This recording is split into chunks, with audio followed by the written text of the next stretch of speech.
Tonight's episode of One Shots from the Meowing Portal is brought to you by Dubby Energy Drink. Dubby is the affordable, great tasting, all day energy supplement that won't give you the jitters. Visit dubby.gg and use the code BrainySentMe at checkout for 10% off of your online order. Hello, cats and kittens, felines and felidae, humans and variant humans in every race, class, and subclass. Welcome to another installment of One Shots from the Meowing Portal. There's a part of me that was still distantly going to say Tales from the Meowing Portal. What are we at now? We're at episode 10. I still can't get the name of the series right. All right, so tonight we are going to be doing a tale of strangeness exceeding one of the areas of powerful celestial light and the pre-god planet. But first, we're going to introduce everybody. So first up, we have Autodoc Blue 37 at Game Night 00. Hello. Nice to be here. Good evening. Good evening. Nice to be here. Hello. All right, and we have at Marin Mermaid as Marin Metaluneth. Hello, welcome in again. Good to see everyone. Welcome in again. Why am I repeating what everybody is saying? Oh no. All right, and also at Shy Bunny Servant as QB. Hi there again. It's good to be back. Mm-hmm. And of course, I should mention that at Marin Mermaid runs her own channel on Twitch at twitch.tv/at Marin Mermaid, and at Shy Bunny Servant runs her own channel on YouTube, youtube.com/Mimi's Wonderland. I do such thing. Yeah, you do no such thing. You should, but you do no such thing. Well, not anymore. I used to. Yeah, used to. But I don't know. It's great that you're still here. It's great that you still can find a place within you to be creative with us. Yes. Yeah. I love being a part of it, you guys. You guys are Same awesome. here. Aww. But so what does the portal have in store for us today, Brainy? Okay. So, I had said something before to that effect. Something to the effect of life, strangeness, celestial vitality. But also, more importantly, we are going to get into a lot of the origins of Brainy and Otto and their relationship with each other when they had previously quested with each other in Brainy's past. This one shot from the Meowing Portal is entitled Ring Around the Realms. We start again in Brainy's chamber. Marin and Otto are in the middle of a game of chess, and QB has just been watching the board very closely from the bottom. Okay, so I move this pawn here. Looks at the board and looks up at Marin and looks at the board. I don't understand it. I'm a computer. How is she beating me? This doesn't make sense. And Otto just gets up and walks away from the board. But meanwhile, Cuvée is actually kind of staring at the board with some kind of a strange amount of concentration. And he starts to take the placement of where Otto was sitting, but where he's standing, just it's like he's ignoring everything else and just focusing on the board. It might have something to do with the fact that QB had eaten 2 of your pawns and 1 bishop. Marin hears Cubey just chewing on the pieces. Freezes and hey! Cubey, everything is a snack. Cubey kind of says a muffled, no. Cubey, spit it out. Yeah, Cubey gets up and walks away and just faces away from everyone and just spats out the 2 pieces on the floor. Well, that's good. I thought I was going to need to conjure more. At this point, Brainy has not been looking up from his work desk, and it virtually looks like he's been playing a game on his own too, is that he keeps shuffling that deck of tarot cards that was given to him by the patron goddess Dinah.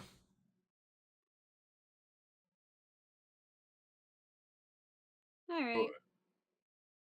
Is looking at what Brainy is doing and asks what the cards say. Well, I'm not trying to do any kind of fortune telling. I don't believe that's what Dinah wanted when she had actually given me the deck.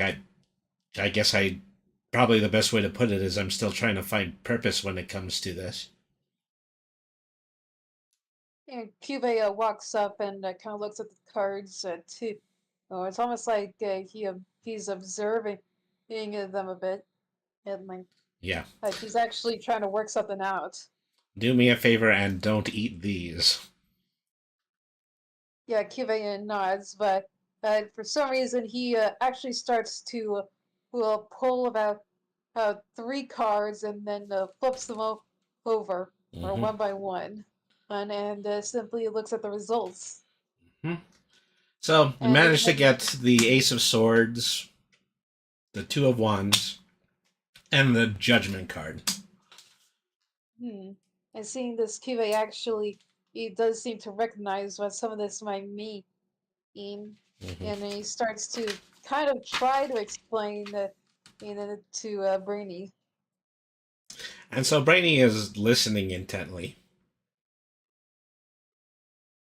The QB has impressed me a little bit with just what seems to be his innate knowledge. Yeah, Cube kind of is like kind of like what Mazelthad does. Not really straight, but hints. Hints.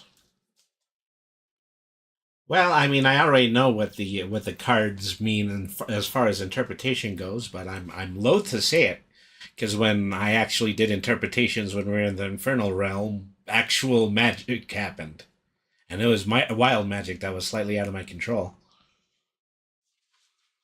Cube wild. At least that what Cube heard. Well, the truth is, and Brady just takes a moment and gathers up the card. Something else has been bugging me. I believe that Dinah had basically told me that she is the reason that I even exist in this realm. And the moment that after I was created, I was immediately placed in Metaluna.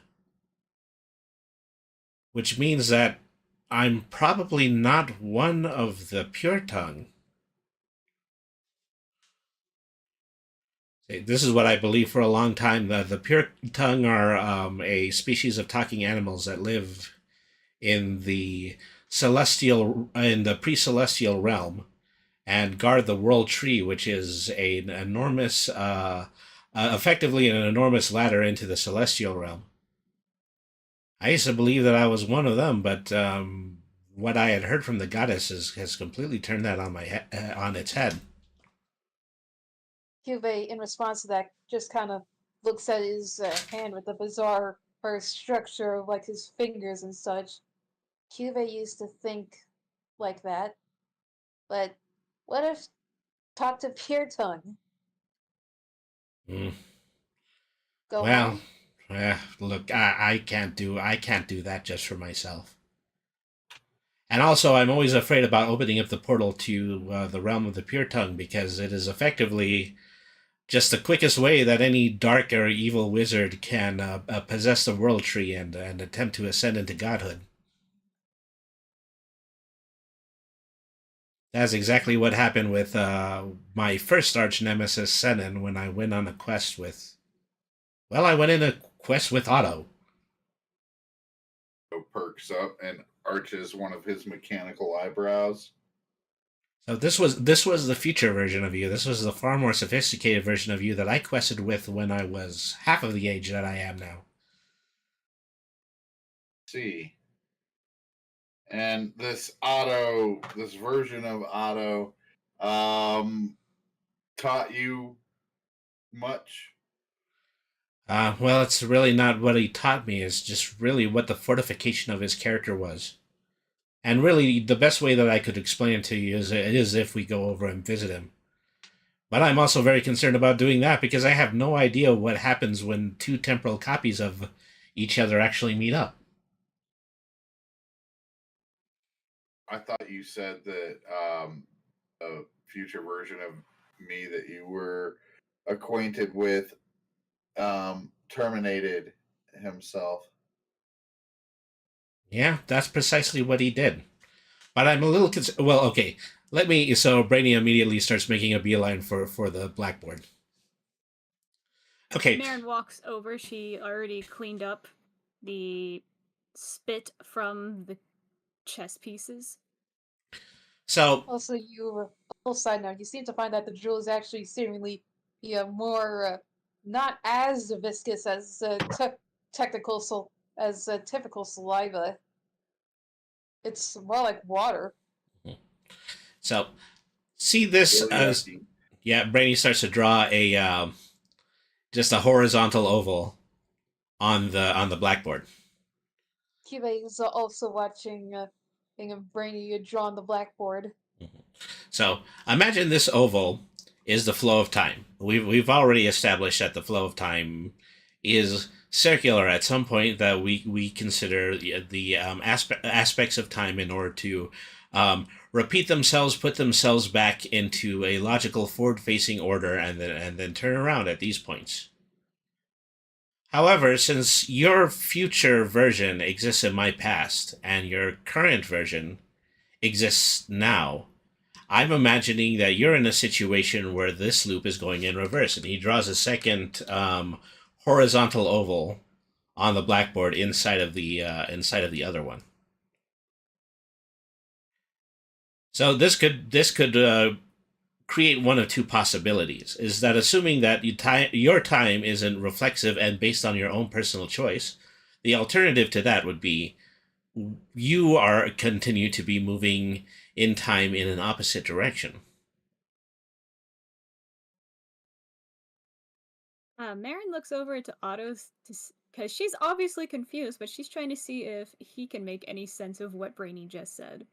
Yeah, Cube is even more confused because he's more like just looking at the a blackboard and just asks, like, wall? Drawn wall?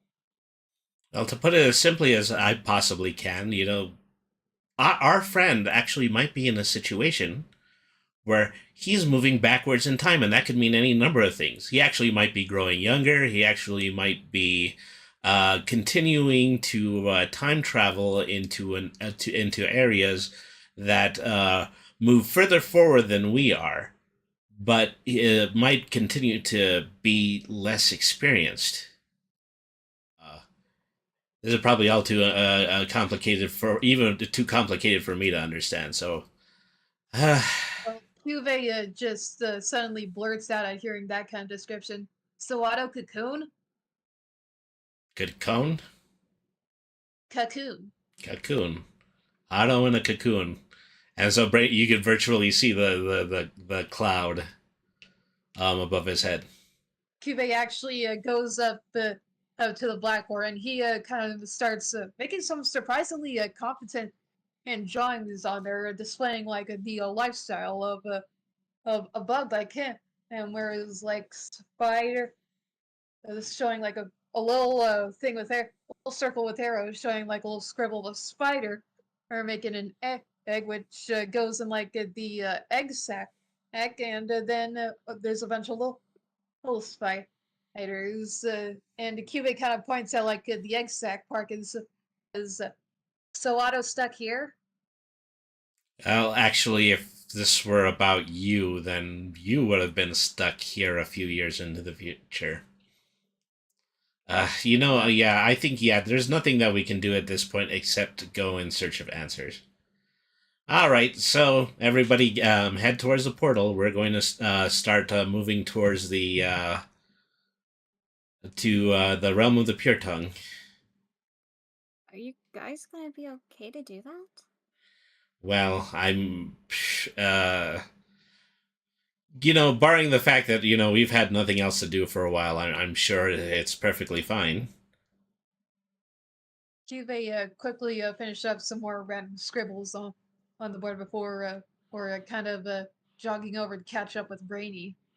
As for it being okay, well then, here goes nothing. So Marin sticks beside Otto, trying to get his thoughts on everything. Is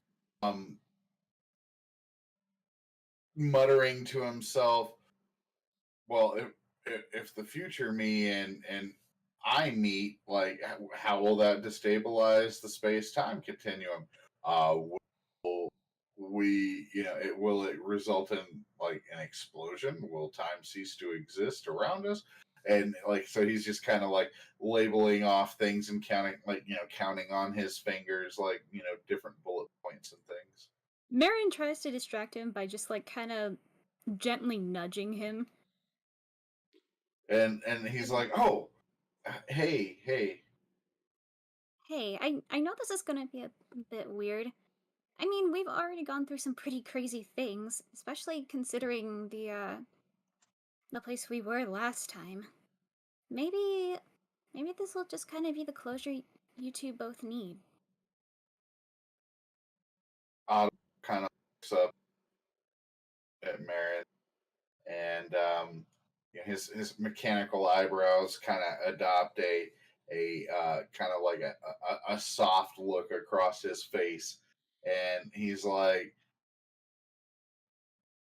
I don't want to see a dead future past version of myself per se. Look, I don't know what we're going to see, or if we're even going to see that. If it ever gets to that point, just I'll let you know where it is. I'll make sure you don't have to look, okay? I know that's got to be something pretty scary. I know you probably don't want to face any sort of mortality. But we'll be here every step of the way, okay? I mean, it's almost kind of like I'm already dead, and I don't know how to deal with that. And he just kind of goes back to just kind of his own thoughts. Marin's a little dismayed that she couldn't really help him out or anything. So the most that she can do while Cube is just up with Brainy, she just kind of sticks back with Otto for moral support. The more that she can do is just like put a gentle hand on his arm and just kind of stick with him. Well, this is probably the way that we're going to need to move forward. Hubie and I will need to make point. It'll be up to the two of you in order to maintain a safe distance. Yeah, Cubase brought about some like typical alchemy supplies.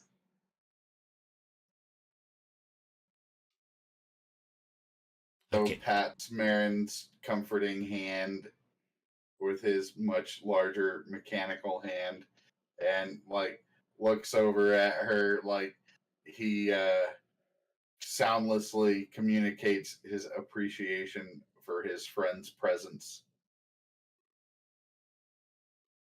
And so, just trying to lighten the mood, she just kind of whispers to herself, "Comfort protocol complete." Oh, that's sweet. Outside of game, aw, Marin, aw. Oh, like after that happens, the entire audience just goes, "Aww." I don't know if you want to keep that part or not, but that's And cute QB too. just kind of looks around for a bit, like saying, "What the heck is that?" But that goes right back to what he was doing.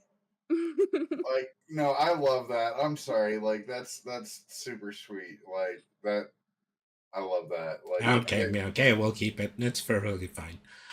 Yeah. Brainy, Brainy looks back at the both of them, and he says, "Well, I hope Marin's ready to do that for me because I have a laundry list of episodes that I could go through when we travel here." I'm sure I can multitask. So, Hey, well, I'm really good at multitasking. So, Marin and Cubase's comfort protocol multitask functions will be put to the test. so we step Well, through the yeah, portal. Excuse me. We step through the portal. We find ourselves in in the realm of the Pure Tongue, which is just this beautiful, heavily wooded area. Almost looks like an enchanted forest from a fairy tale. There's very soft light pulling through canopies of very tall trees.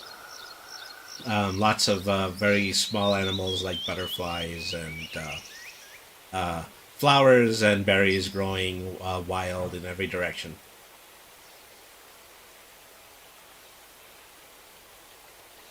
And so everybody walks out there immediately confronted by 5 of the Pure Tongue.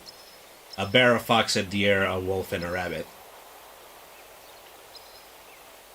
Cuba kind of sees the wolf and just tries to keep his wolf bead shoes like out of their line of sight by just like standing near everyone else. And so the wolf turns around and it starts moving towards Cubey. Is digging its shoulders in as a wolf on a prowl would do. Oh boy. Cuba's kind of shaking a bit.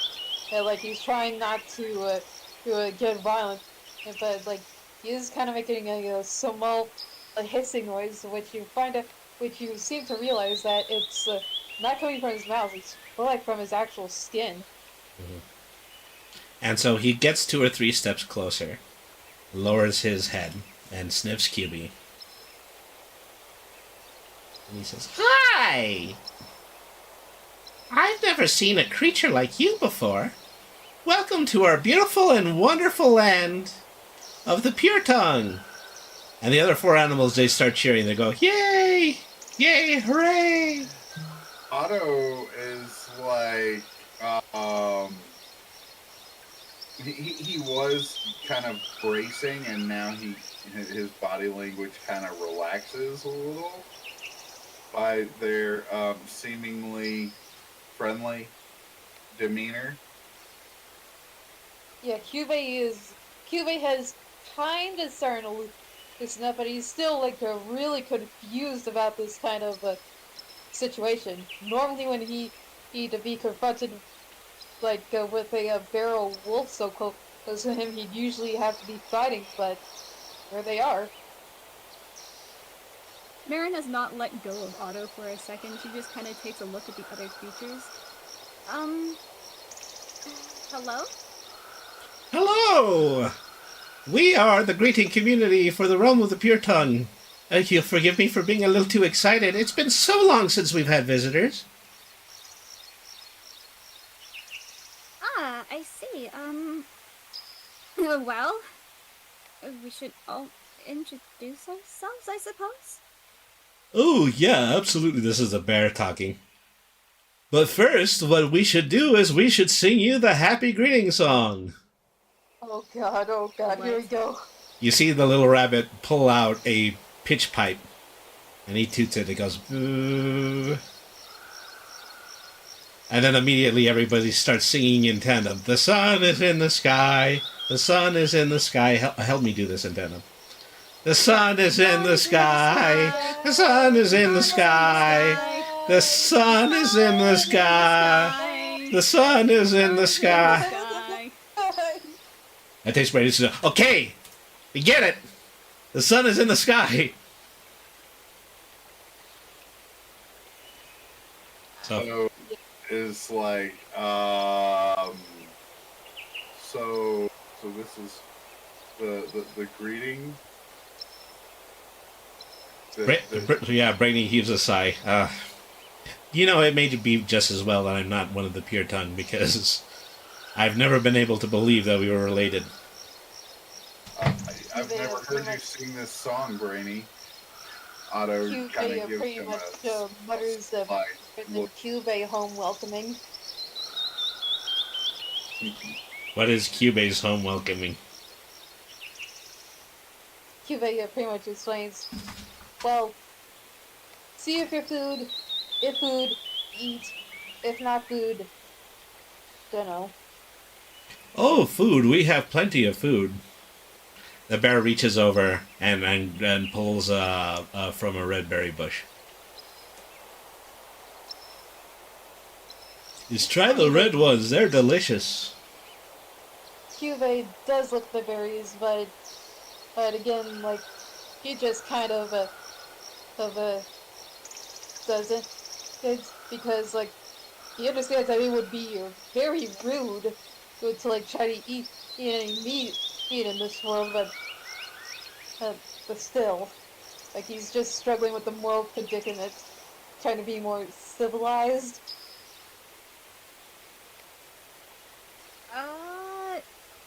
Marin just like picks a single berry since the animals offered, the pure tongue offered, just like, but she's still like a little bit hesitant, just like, what does it taste like?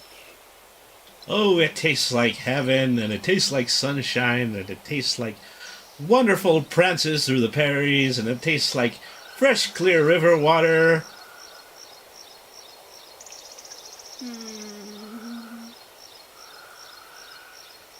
Brady interjects as okay, listen, we're going to need to visit the World Tree. And they all stand there stunned for a moment. And I say, yeah, but there's so much more that we're going to need to do. We should do something for special for our new guests. I know. Let's make a maypole. And then they start chanting. Of a suddenly, spiders. Important. See World Tree. Important. So everybody just kind of stands there stunned again. Okay, but Otto steps in and says, what my little friend is trying to say is that we would be happy to partake in your festivities. However, our priority is that we have business with the World Tree.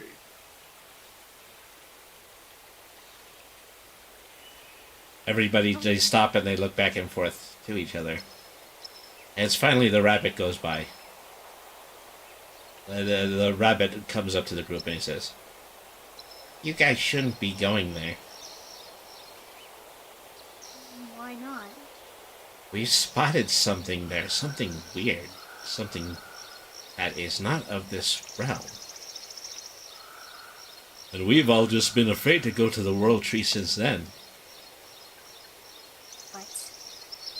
Do you mean not of this realm? I mean, if you look at us, we are not of this realm. Cuvee kind of pipes in. What did it look like? You know what it looked like? It was a being that had black skin and pointed horns, but not horns like deer. Small, thin, pointed horns and 3 or 4 sets of arms. Talons on his feet. Cuvee looks like he's about to go into some kind of nervous breakdown or something. And so, he pretty much says, what if we help with weird things?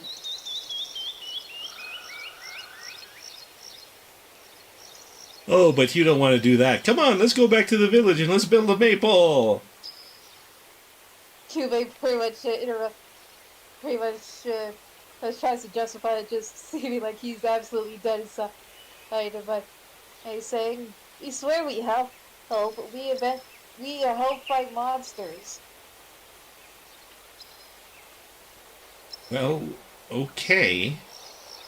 If you really think that you might be able to do something about what's around the World Tree, then Cuvee pretty much nods and proposes, we help you, you help us. Sure, we'll do that. Okay, everybody, spread out. The deer actually sounds this off, and then all the larger animals, they spread apart. Just go ahead and follow the dirt path all the way down the hill, and then that's where you'll find the World Tree. Thank you. Marin says, as the other animals scatter. Been mobile. And after they scatter, everyone, including Cube, well distracted in what they just witnessed, have just realized that several of the bright, colorful butterflies have started to kind of land on Cube and just rest there for some reason. They're just they just for some reason wanted to be on him. Well, which should we do about our new friends now? I know. We'll sing them the goodbye song. But first, maybe we should build those maples. We're going to probably need a place to bury them afterwards. And they begin to murmur amongst each other. Oh, yes, because beings from other realms die, don't they? Yes, I'm afraid so. And they just kind of wander in different directions into the forest with their heads down.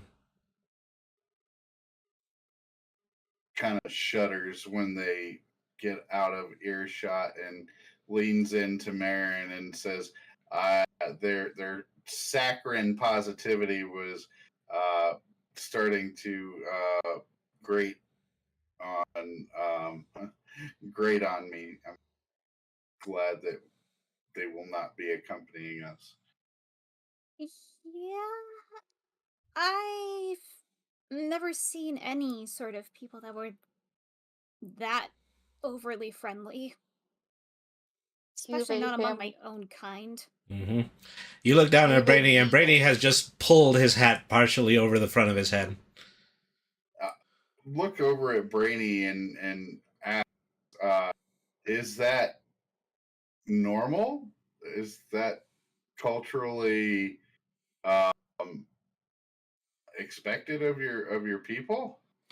It's more normal than I would like to admit. And so he points ahead, and then you can just see hundreds and hundreds of different trees and stakes put into the ground, and even like a few crucifixes and just any kind of thin vertical obelisk surrounded by ribbons. See, there's a maple, there's another maple, there's another maple. Rainy, how many people have how many people have been there? She doesn't want to say the word. Cube kind of hisses a bit like he knows what Marin is trying to ask, and meanwhile he doesn't even can really recognize or care like the butterflies are just like chilling on him now. Wait, that doesn't matter anyway. If there's something there, we need to get to the world tree. Cube pretty much says, well, also kind of looking at his hand again, and then just repeating the description of this weird creature at the tree.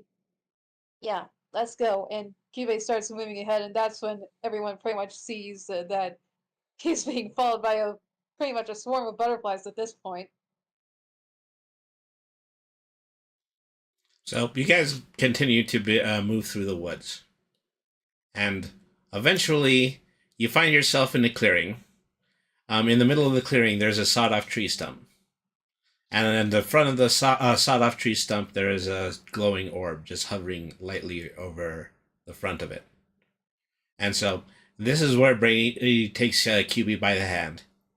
And so that moves slightly closely to this.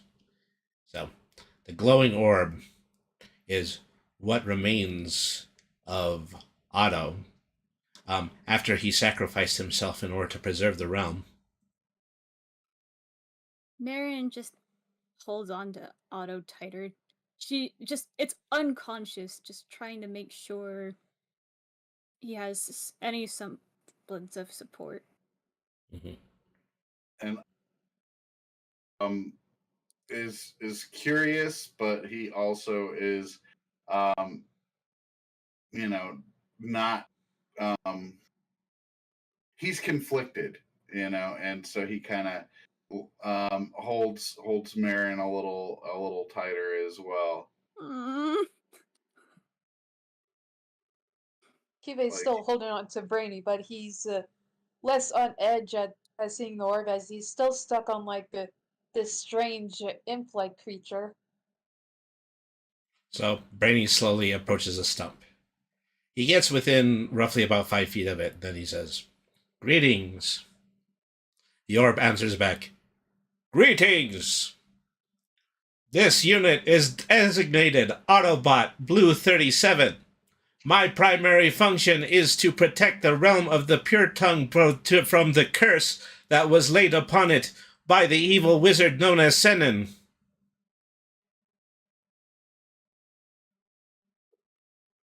Marion, and then looks at the thing and the orb, and looks back at Marion. Cubey is pretty confused as well, hearing Otto's, what seems like Otto's voice coming from this thing.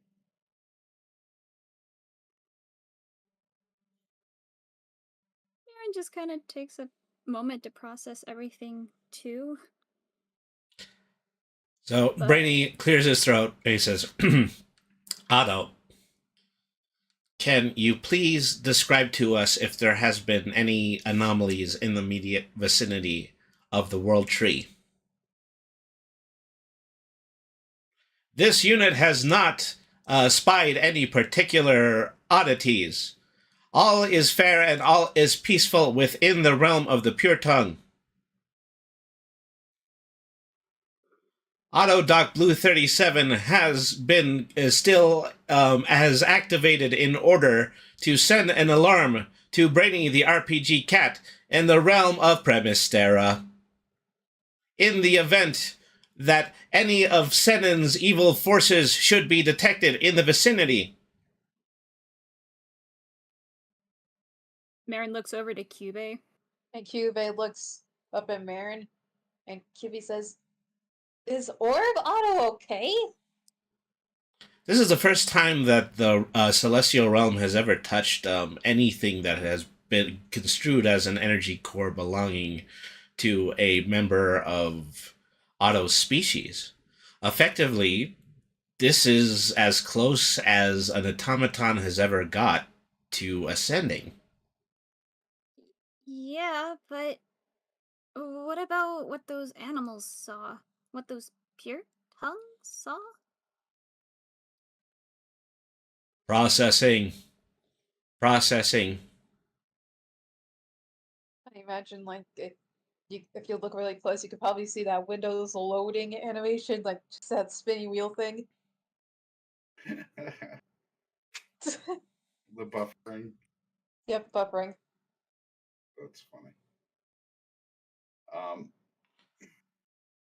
Otto Otto asks Brainy, I thought you said that the future version of me didn't have the the um the robotic affectations, like didn't refer to himself as this unit and things like that. No, that is incorrect. The version of Otto that I knew didn't have affectations like that. It was only after the core was removed and put on this pedestal that he began to speak this way. And eventually I learned how to respond to him in kind.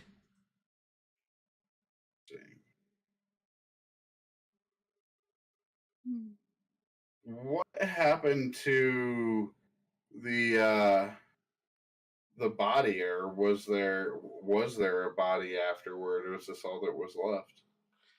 We had taken the body back to Metaluna, and we had buried it in the graveyard.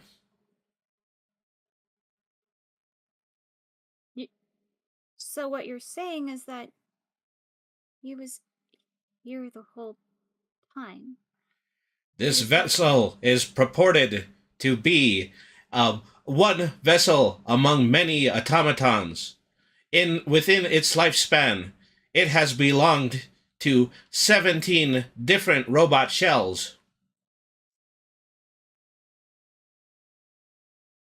Oh, wow, this is making my head spin. Yeah, Cubey's looking like he's doing some buffering of his own. Processing has been completed.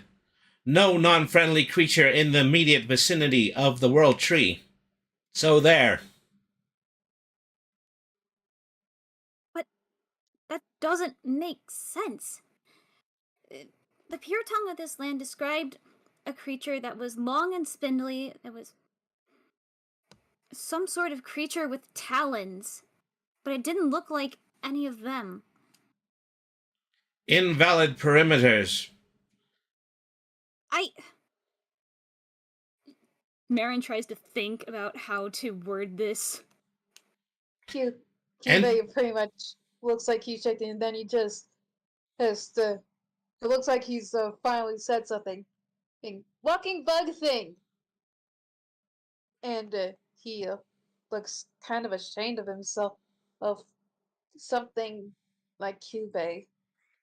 Walking bug thing is not an entity that has been immediately seen in the vicinity. Hmm. So, QB, give me an insight check. Alright, 1 secarino. Let me just get out of here. Dice train. Yeah.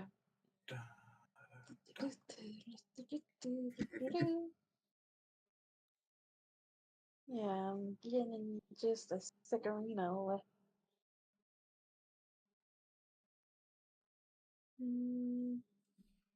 you go. Let's see here. Side and side. Let me see here. Wait, which one is that again? Is that investigation? It could be Perception? investigation. It could be intellect. All right, we'll go Mhm. investigation. It could be survival. 1, 2. Jeez. That is a total of 1, 2, 3, 4, 5. Yeah, 6 successes. Mm-hmm. You just hear So just that this was tiny. Hear this tiny noise in the immediate vicinity, and Kiwi it goes practically effectively. Kiwi practically bolts like to face whatever the noise was. His gauntlet's already activated and ready. Mm-hmm. So, what you're able to determine is that you're able to determine that this is actually the click language that you had spoken along with Beatrice Chromecrackle back in the wasteland. Oh yeah, but after hearing this, he actually dissolves his gauntlets and he starts making that same kind of noise back. Mm-hmm. And so you And hear he's it back to actually you. starting to kind of walk a bit closer. You move a bit closer. You hear that it is actually coming from the orb. But the orb, Mm-hmm. he kind of walks carefully towards the orb, Mm-hmm. still making the communication noises. Mm-hmm. So it effectively translates into this unit does not believe that you need to fear these creatures. They are friendly as well. Kyubey is practically silent, Hmm. and he looks at the orb and pretty much tell truth. Where is it? Where is friend? Okay. You hear it go again, and then it says, "Friend does not wish to divulge its location to strangers." Kyubey kind of stops at like the word strangers, and then he as he steps forward, he's actually like starting to take off his bag again, and he pretty much he actually takes it all the way off, just to like show his face like it for the orb and whatever might be around under. His hair is very thick and messy. He looks way too stiff to be regular hair. And his eyes, But it seems like they're just two big orbs of glowing yellow. Being is creature of same species as friend. And Kyubey says, with his form now revealed, and seeing that what his ears even are, they seem to be full of holes. Holes, like there's some kind of the essence of holes in his hair and his ears, but they don't look like they were artificial. It looks like he always had them. And he said, pretty much says, with more clear vocality than when he had the bag on. Yes, Kyubey friend. Kyubey want to help. Auto Doc Blue 37 will relay this information to friend. And then he begins speaking in the same language again. And is like my current auto, able to pick up on this language as well? Does he speak whatever this other language is? Maybe not this one. I'm going to need a check. I would put it in. I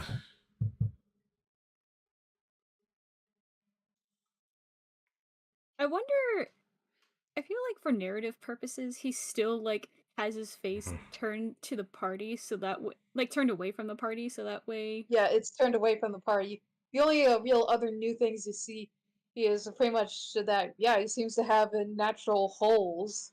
Okay, give me an agility, an academics, or an investigation roll. And so there's 2 successes there. So you've been picking up on just some vocal patterns. And you're beginning to, you just kind of find out some relationship words like an, the, about, of. I see. So not in my programming yet. Mm-hmm. Gotcha. Okay. So, 4 actions that have been played out so far. QB and Otto have gotten 2 additional result points. All right, sweet. Otto, it looks like you're focusing pretty hard. Are you trying to figure out what they're saying? Like, Yes. do you know what they're saying? I do not. I'm starting to detect linguistic patterns, but it's going to take me some time to fully become fluent. Auto Doc Blue 37 can assist automaton. Simply lay hand on orb, and my language database can be translated to you. Looks at Marion, uncertain.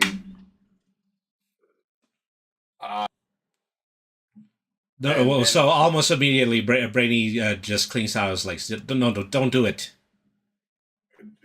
Yeah, Otto's looking at Brainy like, what kind of information transfer would occur if I were to touch it?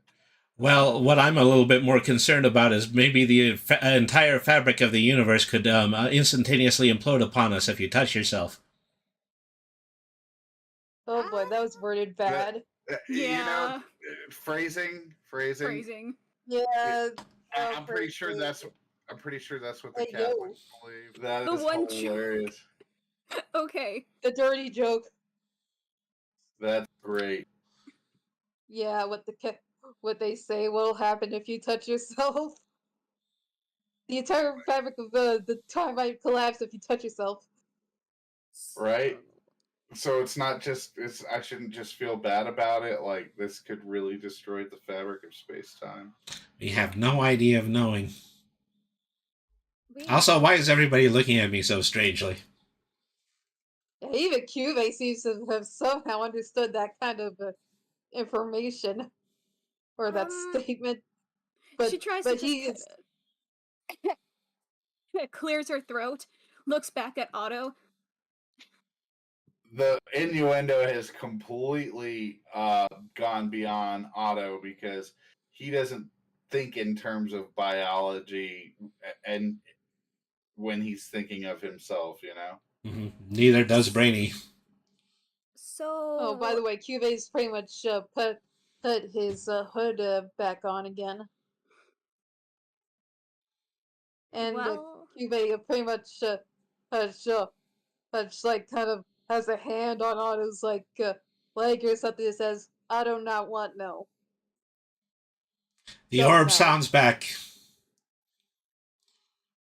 Friend has decided to make an audience with newfoundlings in forest.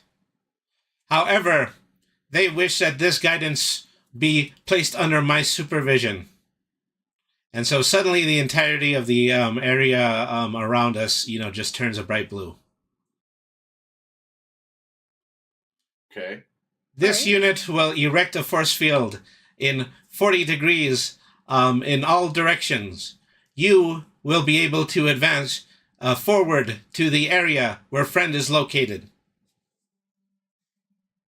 Okay, Cuve nods and he starts to lead the way, and he pretty much just says to everyone, "Stay behind." Brainy As he shrugs. Let's starts to let's go go on. of Otto's legs. Starts following slightly behind him.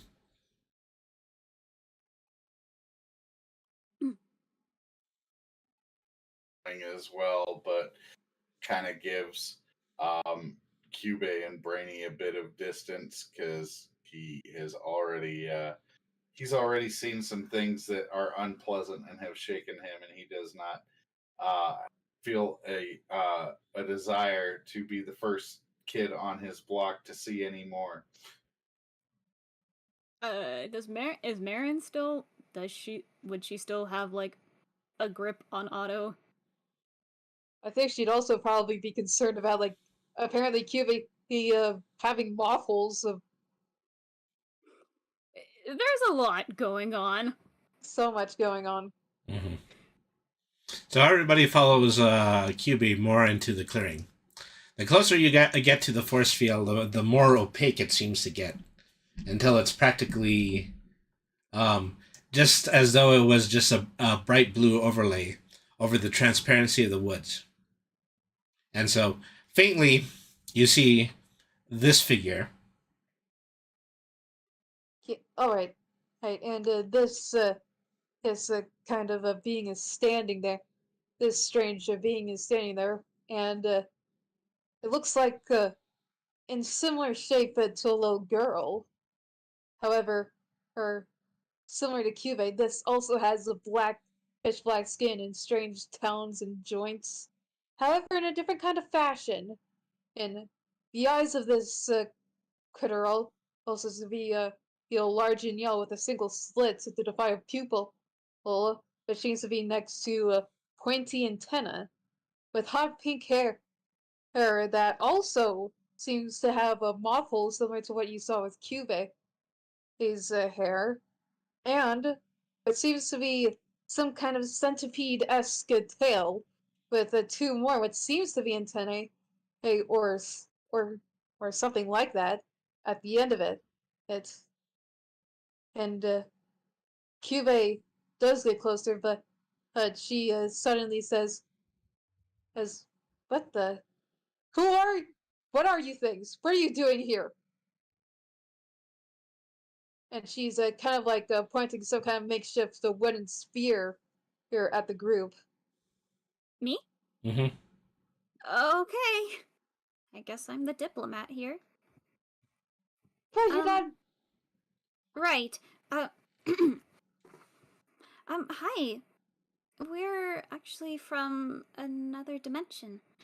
We wanted to meet you because But we. then, like, this girl cuts her off by kind of like pointing the spear at her. Hold it, Fishka. Tells who's the who's the who's the other one my friend who's the main one my friend told me about. This is QB. He is the ambassador of a demigod named Mazelthod. And seeing this, she kind of lowers the spear as she's starting to realize. Wait a minute, Cube, Mazelthod. Wait a minute, you're. And as Cube pretty much approaches, he he holds out his hand, which she actually kind of Well, takes in like it's like their hands are like a perfect match. Just offer some slight differences. Is you're so you're like this me? feels as though that you're both pressing your hands against the surface of the force field. Yeah. It feels as And though, she yeah, there's says, just a transparent space in between the both of you that you're putting your hands together. I never thought. I thought I was the only one. And Well, that or kind of seems to be the nature of the situation, my dear. The Baron's is it? Wasteland seems to be the remnants of a world that you both had originally come from. And now that we've reintroduced QB to that world, is beginning to grow anew. It's the homeland is growing again?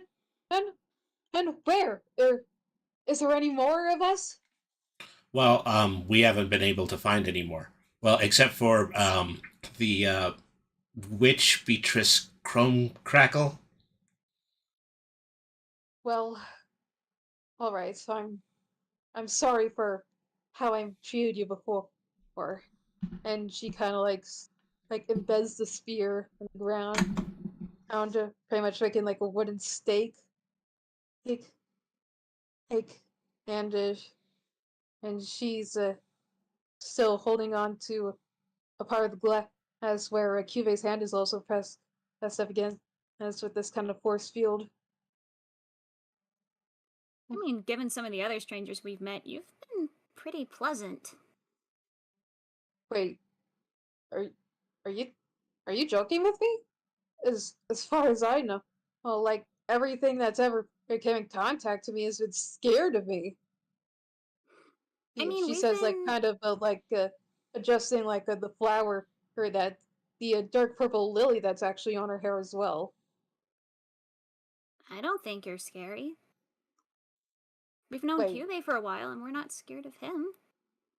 you're you're not scared? Nope. How in the world are you not scared of us? Yeah, believe me, we've seen crazier. And Cube pretty much nods and says that they're good people. They're good people. And and like this girl, well, she pretty much says, and who are you? Who like are are I suppose like a brother of mine? I suppose. Suppose who are you? Oh, and Cube says, Cube. Cube is Cube, and this thing looks like it's she's actually happy despite like having mainly pincers for her mouth. Oh, oh great, oh great goddess, you've already come up with your name. Well, I should tell you that too, isn't that right, little brother? I'm Vanessa. I guess this means I'm your big sister. Well, look at that, Cube. You finally found someone just like you. Yeah, Cube So, nods. so Uh, says this is a cause for celebration, Cube. Well, I'm not too sure about that. There's still a matter of knowing how she actually managed to get here. beats me. Well, beats me, but first, I should probably tell my friend to let this thing down so, well, you're not so much as blocked off like this.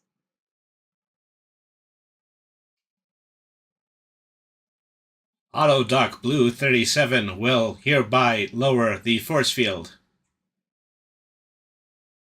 And so the blue And force field disappears all around them. and immediately the two pretty much hug like they were long lost family that are finally together again, and just like being how happy children are. Ah, a cheerful reunion. Too bad it all has to come to an end now. The ground begins to What rumble. What? what the Trees, fuck? shake, and you see purple tentacles begin to wrap around the outskirts of trees, tearing away the ribbons that the pure tongue were using in order to turn absolutely everything into a maypole.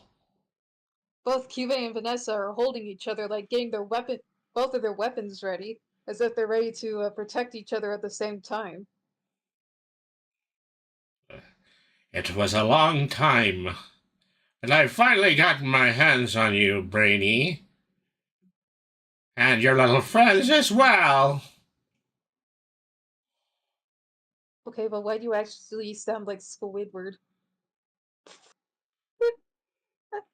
Mary's The just trying to look back and forth between the kids, between Brainy, between Otto. She's not sure where to go, what to do. So you just kind of see, where the ground was shaking is that a mound begins to just kind of grow out of the earth. And eventually it takes the form, something of a form resembling this. Good. You don't recognize me anymore, Triton. Don't you remember the time I told you that all of the creatures of your kind died within my realm? What are you? Says, I am Heinrich. Well, I used to be Heinrich. I also used to be Senin. Mary's just completely bewildered. She does not recognize this person at all. That thing? That thing. I think you would have a little bit better recollection. Because after you killed me, you threw me into the sarcophagus that also contained my brother. That's when it finally hits. No. No, no, no, no, no, no, no! My acolytes took me up into the deepest, darkest hills, where they attempted to resurrect me, but they didn't realize that both of our bodies were inside the sarcophagus. And now here I stand, a mutated freak. All right. It's impossible for me to tell how long this form will stay alive, but as long as it is, I've dedicated myself to gaining revenge against the people who did this to me.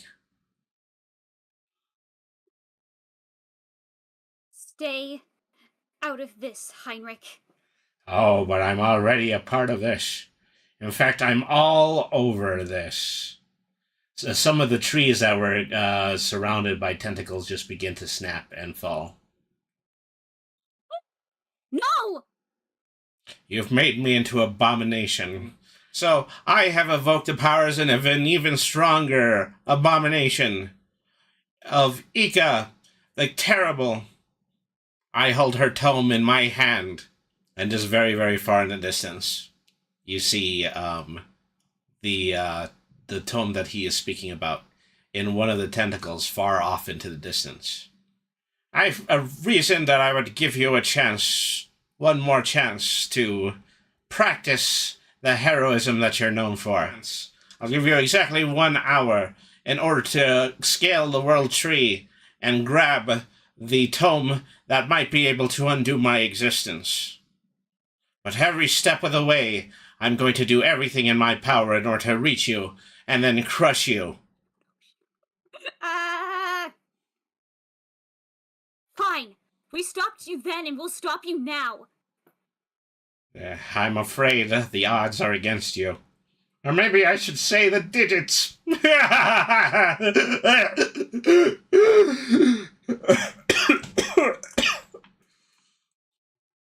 And after all that, Cube and Vanessa pretty much look over at Marin, and Cube says, "What that?" And Vanessa pretty much elaborates like, "Yeah, what is that freak show?" You should be more grateful. I sent you to this realm in order to provide a decoy for the ever-watchful Autodox celestial orb that exists here. Hearing this, Vanessa actually he does get angry and points her spear Here, Adam. What? You were the one who did that? Were you the one who sent me away from my home? Oh, how dare you! I'll kill you right here, right now. Mhm. So just immediately, a tentacle goes by and swats away her spear. 1 hour. I will give you no other mercies. And then he begins to move backwards, once again burying himself into a sand. As everybody can see that the tentacles around them begin to elongate. Vanessa pretty much snarls, grabs Kube's hand, and motions for the other ones to keep moving while grabbing her spear again. Fine then, I'll kill you in an hour. Or all of you come with me. We gotta get moving. Right, let's go. So the group begins to move inexorably towards the World Tree in a race against time in order to grab the Tome of Ika and prevent Seinrich from getting his revenge against the assembled heroes. And now it's time to take a break. Yep. Okay, so we'll be back about 20 minutes with the second half of tonight's episode of One Shots from the Meowing Portal. Everybody get some rest, grab some water, go to the restroom, and then we're going to begin the most playable version of this campaign. So we'll be right back, everybody. Thank you, everybody, for staying tuned in. This has been One Shots from the Meowing Portal. Stick around. Hello, everyone. Brainy the RPG Cat here for a Dubby Energy Drink. You know, when you're a hardworking gamer, tabletop player, VTuber, or a magical cat wizard for the multiverse, you know you need a little help getting the boost that you need for your concentration. A boost that you know that you won't get with sugar and artificial flavors. That's why I forego the endorsement of certain other well-known energy drink powders, endorsed by some hedgehog, and go with Dubby Energy Drink.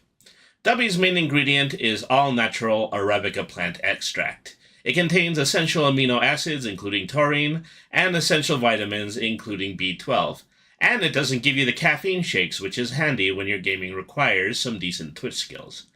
Best of all, if you go to w.gg and use the code BrainySentMe at checkout, W will give you 10% off of your online order. So, for the magic potion that will sharpen your playing skills, head to w.gg and say Brainy sent me. Okay, everybody, we're back. Welcome back to the second half of One Shots from the Meowing Portal. When we last left off, we were just informed that the presence of a millipede-like creature of QB species was found in the realm of the Pure Tongue. But in fact, she's a centipede. Yeah, technically a centipede. Technically a centipede. Only to find out that she was merely a plant by a very old enemy of Brainy Marininato, who has since transformed into an abominable beast and is now setting his sights on destroying the World Tree and our heroes. So, we continue to travel further into the forest into a straight line, and we finally reach the World Tree. And that's what's depicted above us. And so it looks completely and totally unharmed by the situation at hand. It is just this amazing, beautiful area of celestial guarded nature.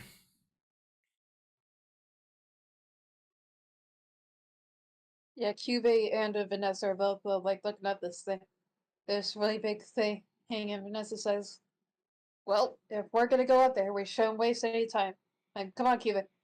Hey, and then they both start to fall and just like pretty easily start to climb up the tree.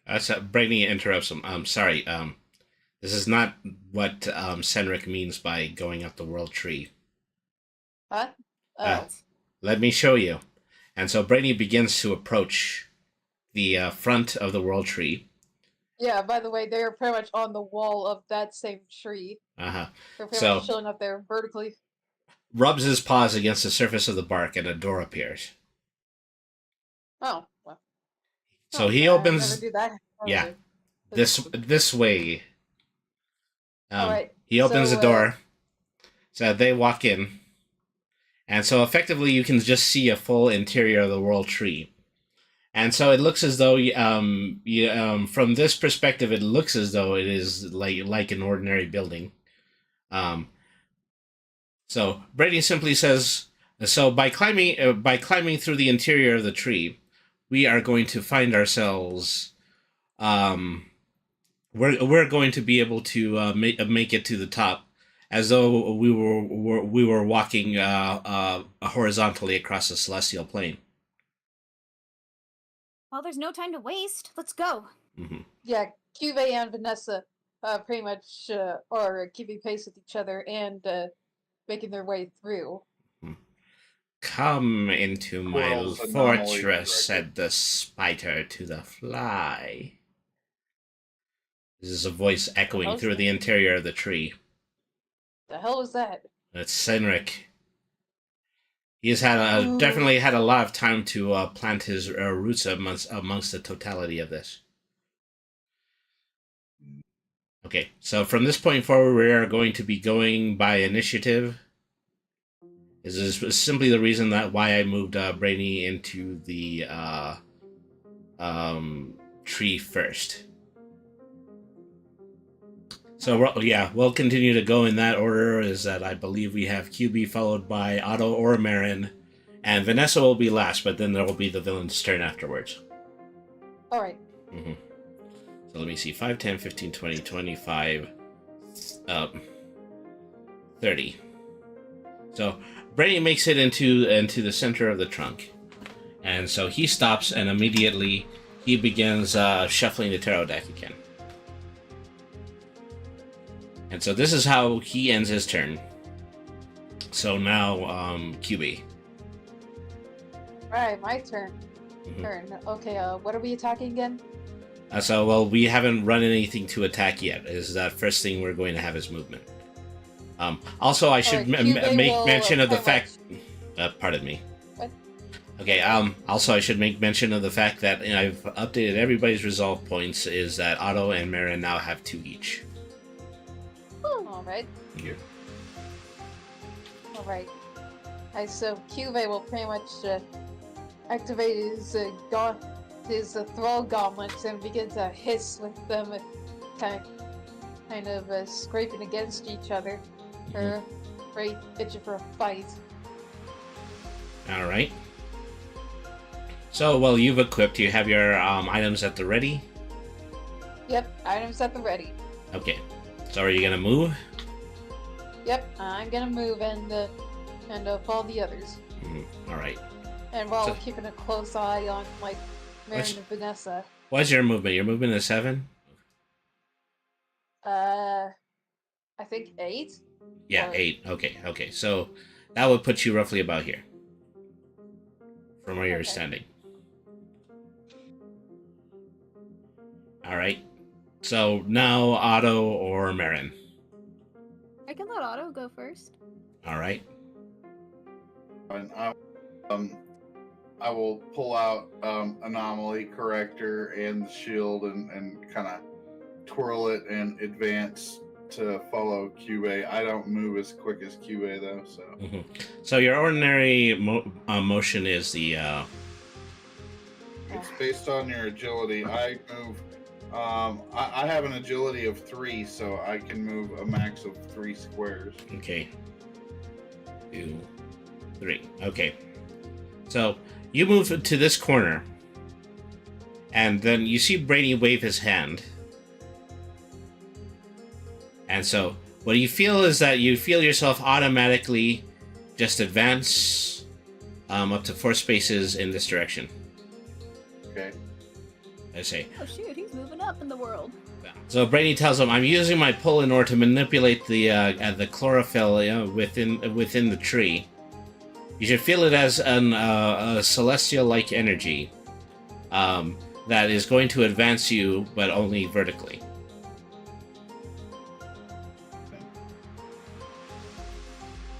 This is also something that you should try on your own, Marin.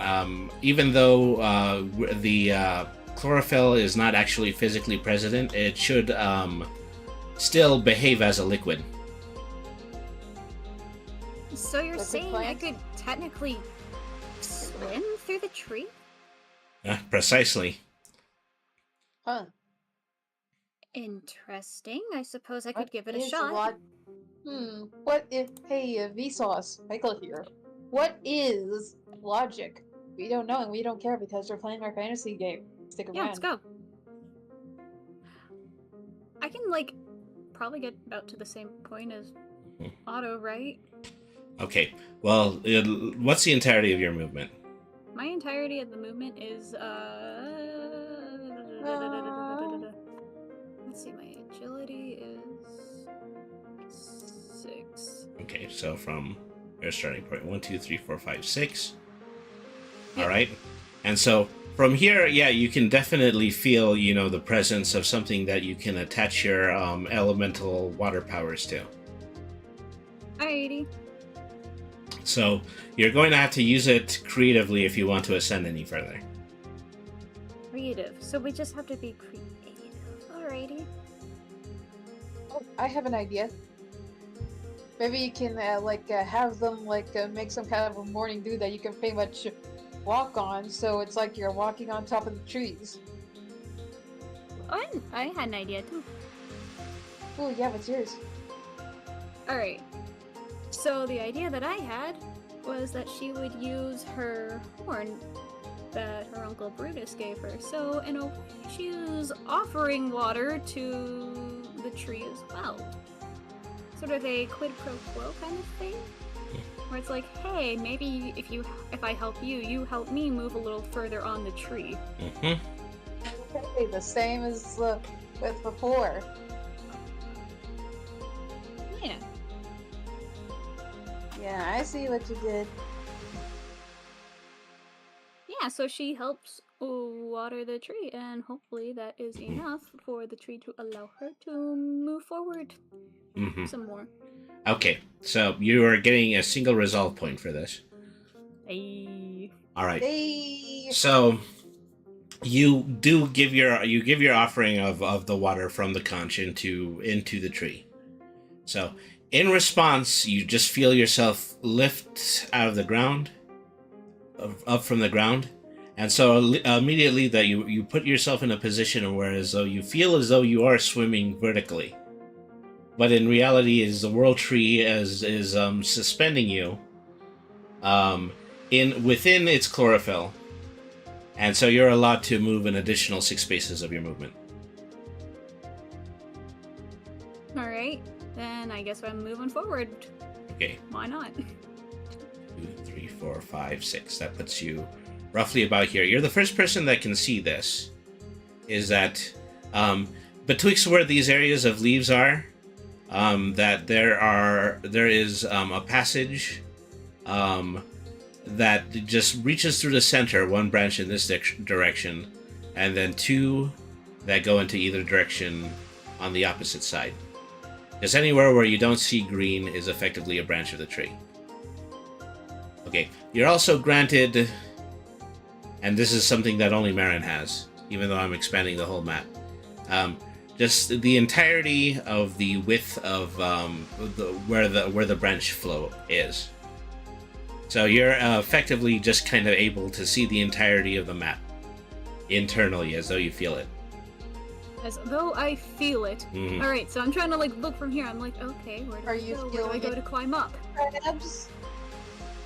Maybe. I'm feeling like a barnacle head right now.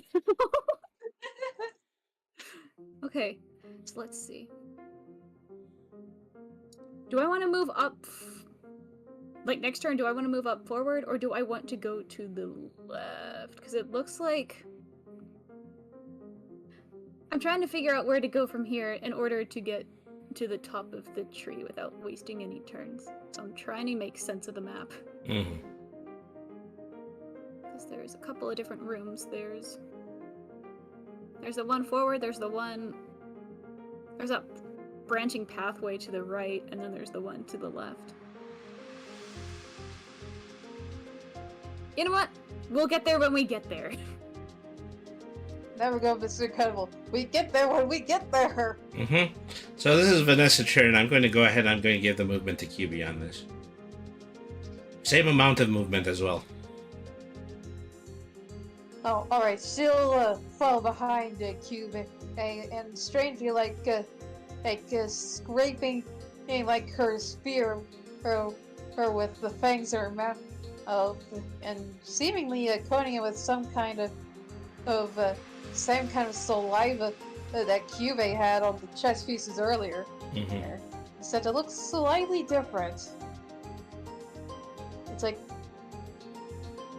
she took the spear. Yeah. Alright, so something else is, I need you to, use QB stats and do another intelligence roll. Alright. Yeah, boss. Alright, let's see here. Same intellect. Mm-hmm. Alright, yeah, that's a 2. Mm-hmm. Is that you hear an internal voice? That is the same as the clicking that's the language of the Arthrophae, except for the fact that you haven't been able to interpret it. Huh? So Vanessa is just kind of in a position where, she is beginning to effectively hear the voices that she's heard since she's been in the woods, but not in a way that is actually legible to her at the moment. Vanessa says, like, something's not right. I can't understand what these words are. Hey, you're the itsy bitsy spider. Yeah. Crap. Ah, crap.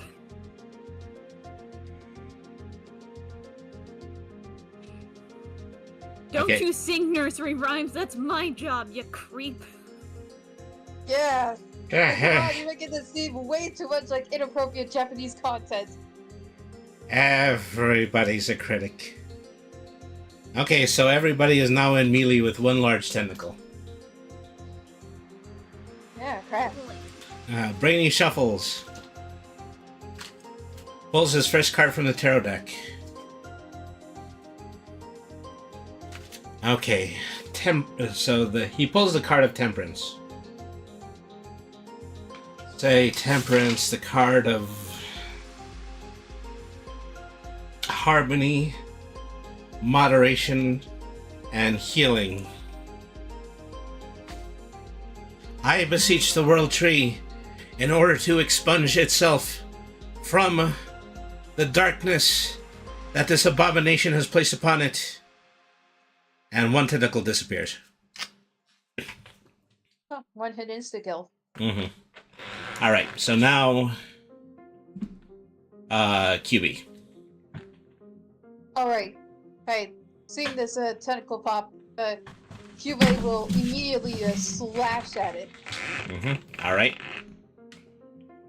So... Alright, let me just calculate the amount of damage I'm about to cause on it. Mm-hmm. Let me... And I think that's 16, including stretch. Mm-hmm. Alright, so... they'll do their counter roll. Alright, hold on. I gotta roll the dice. Yes. And Okay. That's 10. 1, 2, 3, 4, 5, 6, 7. And... So out of the 6. 10, yeah. Hold on, and remember 10 and 6, that yes. And remember with armor piercing, 12. defense is halved. Alright, so this is their defense roll. In half? 2, 4, 6, 7. Is it in half, Brainy? Yes, it is. Remember? Yeah. Alright. So yeah, total 16 dice. You have 1, 2, 3, 4, 5, 6, 7, 8, 9, 10 to its 2, 4, 6, 7, 8 defense. So yeah, you managed to slash through the tentacle and it's destroyed. Yeah, as Cube pretty much quite easily slices the squishy thing into ribbons. Mm-hmm. Alright, so Marin or Otto's turn. Alright, so Otto is going to leap at the tentacle and come smashing down with anomaly corrector on it. So that's might +2, so All right. a total of 5 successes. 5 successes. So that's its defense roll. 4, 6, 7, 8, 9, 10. So it managed to deflect the attack and it's still standing. You want me to pull you further up the tree? Talking to Otto, right? Yes, talking to Otto. Yeah. Yes. Okay. Brace yourself because there's going to be an opportunity attack. Okay. So you managed to move through up into this area.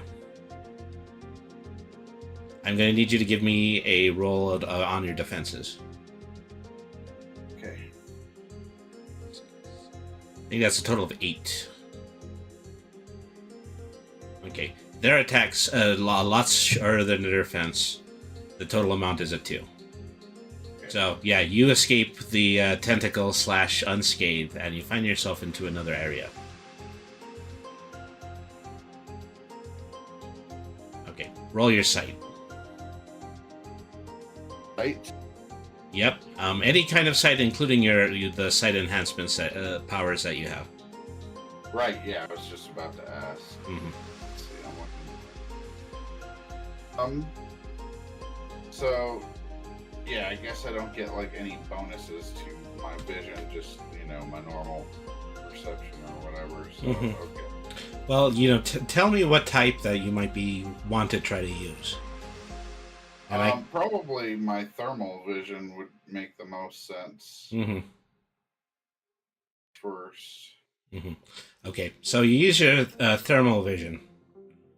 And so effectively, you get the fullness of the map as well.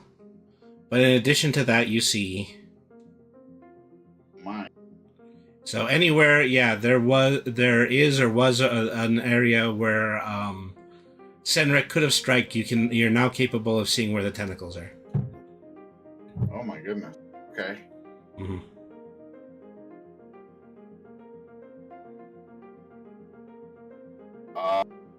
They say, guys, there's a lot of tentacles in this tree with us. A lot more than what it initially looks like. So, give me a readout on your coordinates. I think I might be able to target it with another wild magic attack. All right. How do I convey that? What do you want me to roll? Just say it however you want to. I'm not going to be able to do it now because my turn has already passed. All right. So, yeah, I guess, Otto will just, I guess shout out coordinates to, where the various tentacles are. All right. So now it's Marin's turn. Alright, well, I guess I gotta attack the one that's right in front of me since it's still there. So you already sense that you have the ability to attack with your elemental water powers due to the bond that you formed with the tree. Okay. So that's easy enough. Just kind of use the horn to get some water, and then I'll just kind of use it like a... Try to, slice through with the water. So at this point, the amount of water you can summon is probably equivalent to, well, what the tree can contain. What? It is, because, yeah.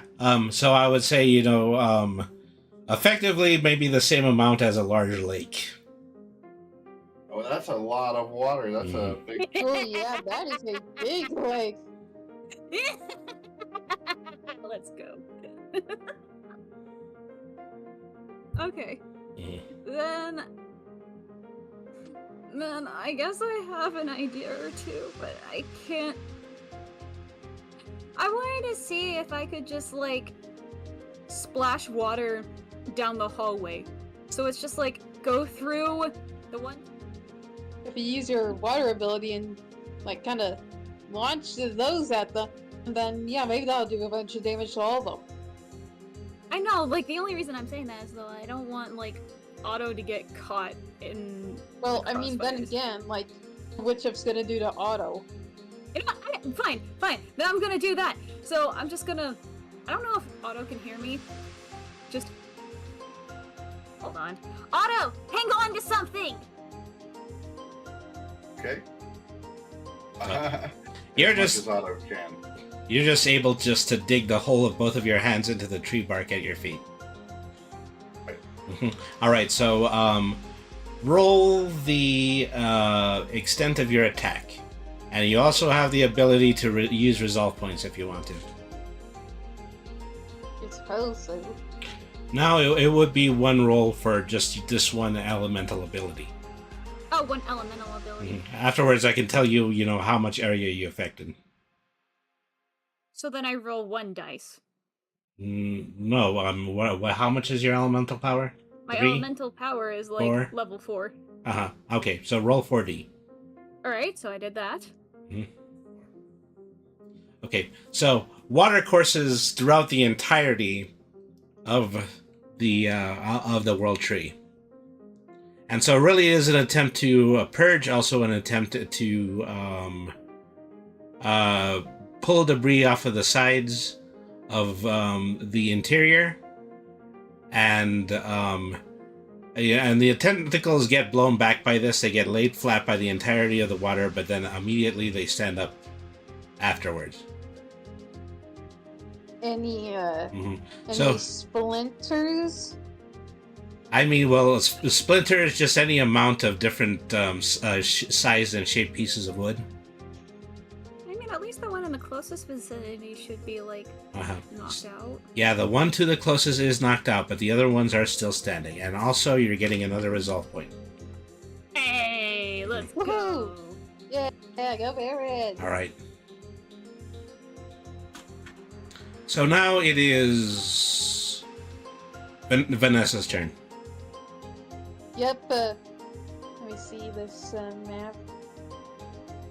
Alright, so Vanessa will move to the closest tentacle, well then pretty much try to stab it with her tipped spear, All right. which is pretty much venom tipped, 3, 4, 5, thanks to what she did earlier. 6. Well, okay. Extent of her standard movement is 6, but you could also... Can she throw it?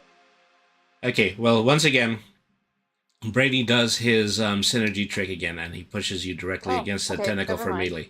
All right, so specifically, how do you want to do the attack? Try to describe that first. Alright, as Brady pulls Vanessa further, she also kind of grabs onto the other her walls of wood in the area along with the tree, is to get some more momentum to just stab this thing with her spear. Or if not deep enough to directly kill it, enough for the venom she put on it to do its work. All right, so go ahead and roll your attack. Alright, well that be. Well, okay, so I assume it would be the same as QB's attack, but minus the enhancements. So what is the base, what are QB's base attack points? Base attack points. It would be a Well, 6, might wouldn't is- it? Oh, I'm sorry. What? Might is... Might is 5. Okay, then roll 5. Alright. Let me see here. 5, 2, 6. Okay, Would that be that's enough? 3 successes. Against his defense will be... Ooh, this was a good one. 1, 2, 3, 4, 5, 6. Okay, Can So- I spend a point of resolve? yes, you can spend a point of resolve. Alright. So roll 5d again. 2, 3. That's actually that was lower. worse than the first one. Yeah, so, well, the thing is, okay, so you're able to embed your spear and pull it off. And as you said, that, since you have poison attacks, you know that it will die at the end of its next round. Alright. Okay. Hey, after that, Vanessa pretty much says, "Don't bother with this one. They'll die in a bit."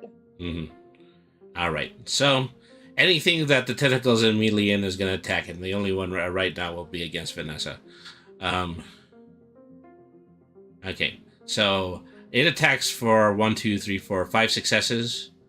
Roll your defense once again, same as QB's defense without enhancements. Agility is 6. All right, then we'll treat it as an agility roll. You just try to do what you can to dodge. Okay. All right. Let's see here. 2, 2, and a 6. And a 3. No, well, okay. So this one doesn't pass. So you take 1 damage. I believe that's 3 with 3 remaining. So yeah, and then at the end of the round, the tentacle does die. Yeah, Vanessa, while a bit stunned by the attack, she still says, "Don't worry about me. Hey, I'm fine. I'll recover. What's important is getting to that book." All right. Give me another insight check. Give me another intelligence check. Okay, but it's 2. Okay. Cube's intellect is 2. Yeah. Roll that. Aww. Yeah. So 6. that was with it too. Will it work? Well, okay. So you hear a voice in your head. Okay, it is the voice from the Ascended Auto. Say, Autobot Blue 37 has discovered a direct path towards the book within the World Tree. Alright, after hearing this message, Vanessa shakes her head and she turns to the group and says, "Over this way! Hey, my friend knows the secret. There's a way for us to get closer." Mm-hmm. So it's you're just kind of shown, you just kind of as though it was a virtual relay, a straight line that goes diagonally from here to where the object is. And so I'm using the cake wagon because I forgot to actually put a book in this. And so, in your next turn, you can use your movement to go in a straight line that way. All right. Mm-hmm. Okay. Start of the third round. Right, I'm going again. It looks like. Mm-hmm. Okay. So 1 more tentacle will spawn, but it spawns at a distance from where Otto is. All right. Okay. Cube will go towards.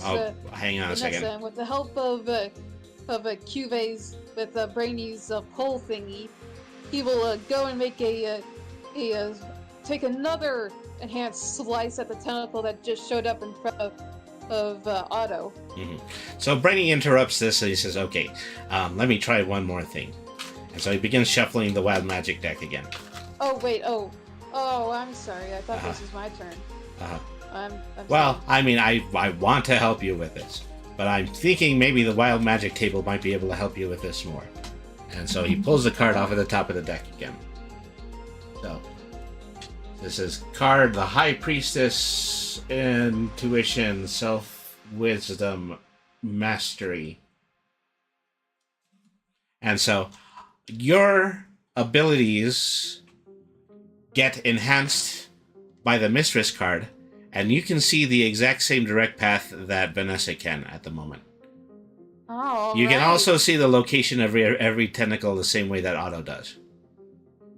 Okay, so alright, we got X-ray vision up here. So 1, 2, 3, 4, 5, 6, 7, 8, 9, 10, 11, alright. 12. So you're able to move into melee with this tentacle if Brainy moves you up into a straight line.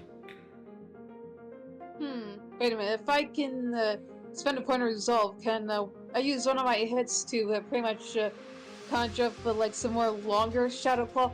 Us like get 2 of these that are next to each other in one hit. Mm-hmm. You can do that. Like you can also use more than one resolve in order to enhance your attack. As many as you want, up to the total amount that you currently have. How much do I have? And, natively you have 2. I believe you got another point of inspiration when we were in front of the stump. Yeah. So it's currently I think 3. I got, Mhm. yeah, 3. All right, I'll use 1 point of that to do the double attack, Mhm. and that'll be. And if I need to, I'll use the other one to redo whichever one I need. Well, actually, you don't need resolve in order to do the double attack, but you can add 1 to one of the 2 attacks. Oh, okay. Mhm. All right, let me see here. Let's see here.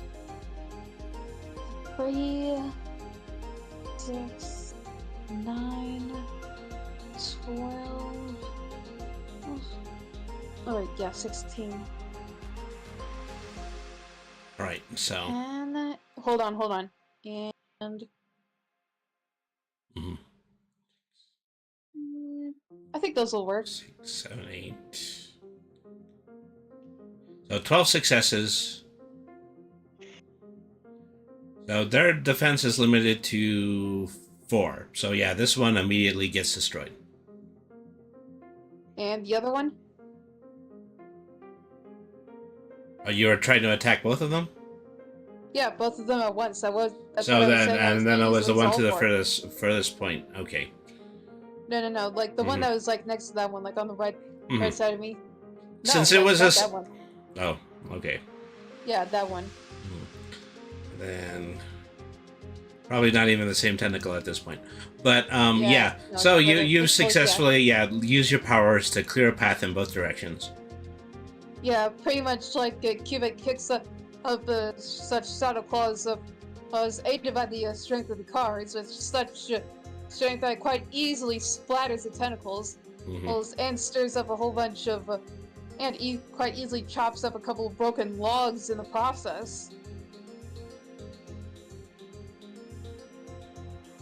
And as he does this, Vanessa watches it as she mutters to herself, "Whoa, this is the power of another reincarnation of Mozzelthod."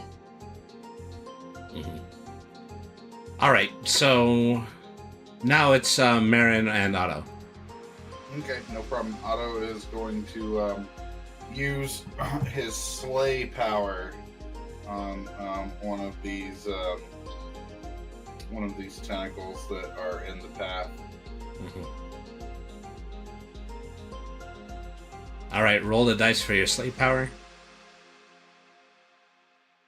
Their defense is 1, 2, 3, 4, 5. So they just barely missed it under the wire, and this one is destroyed. So Brady asks again, do you want me to continue to move you upward? So Brady is still blind to what you can already see, and it's that 6 spaces immediately in front of you. There's another tentacle. Yeah, and Otto says, "There's another tentacle over there. Swing me over that way, Brady." All right, 1, 2, 3, 4, 5, 6. Yes.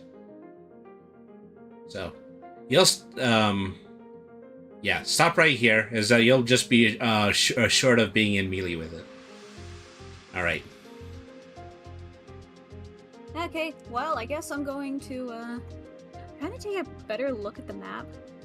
I'm assuming in the top left corner, that's where the book is. So yeah, just where the top more and the upper left most part of the cabin from be. this sudden burst of destruction QB just made.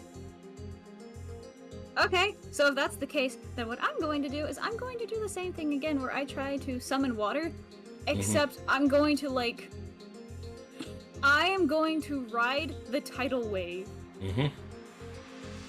So I'm going to try to get surf. Yeah, I'm going to use surf. I'm going to try to get as close as I can to that book. Marin, use surf. It is super effective. Okay, so roll your elemental power. Actually, just to make sure too, I'm gonna try to spend 2 of my resolve. Yes. Okay. Yeah! Yay! So 6 instead of 4. That's a good thing too. All right. So you get to add that 5 to the total amount of your movement. Okay. So then you have that, and then you have your native movement. What was your native movement again? A 6? Yeah. Okay, so up to 11. 1, 2, 3, 4, 5, 6, 7, 8, 9, 10, 11. Or do you want to travel in a line that's a little bit closer? I guess the one that's a little bit closer. All right. 1, 2, 3, 4, 5, 6, 7, 8, 9, 10, 11. All right. So roughly about here. Uh-huh. Yeah, I'm with QB now. Mm-hmm. So Yeah. you're at a point where you can actually see the book just, past a vertical facing branch on this pedestal at the top. Okay, now it's Vanessa's turn. All right. Vanessa will also head towards Cube and Marin, and towards the book. Mm-hmm. All right, so the entirety of their movement 1, 2, 3, 4, 5, 6. Oh, actually, yeah, you got to straight line get as well. 1, 2, 3, Yeah, we 4, got the 5, straight line. 6. So that puts you roughly about there. Is there anything else that you want to attempt other than movement? Vanessa would like to make sure to check around to see. Would like to take a quick look to see if there aren't any like any ambush near the book or something. Mm-hmm. Okay, so roll your intelligence. Another 2, huh? All right. 4. 4. All right. So the way I've been using this is if you're able to roll both successes, then I can have Otto talk to you. But once again, things are hazy at the moment. Yeah, I You're know. not quite reaching through at the here. So Spend some resolve. But then again, I don't yeah, know you if it would can. even work. Well, I mean, you could try. You can try to spend the one resolve to re-roll, or you can use them both as points.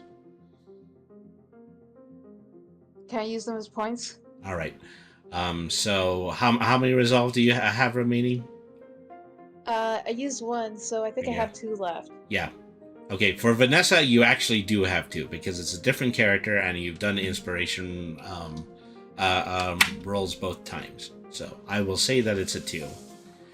Okay. You can add it to the 1 remaining in order for you to push. So you're rolling 3 this time. All right. Come on, please. Damn it! It's the same. It's even worse. Yeah, God, it's the same amount. I hate this. Yeah, I tried. All right. Mm-hmm. So,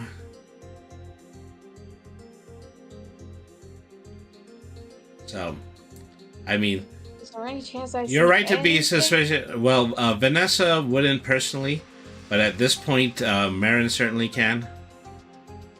That you just see, 3 or 4, 3 tentacles spring up in the area directly in front of the book.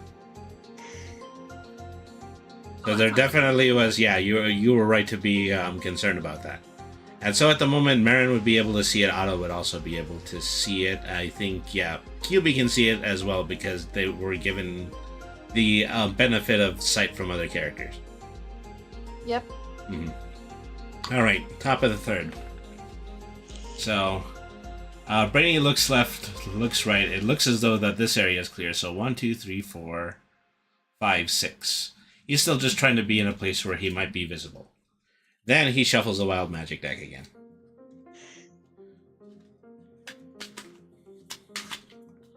Okay. This looks like the Fool. The Fool is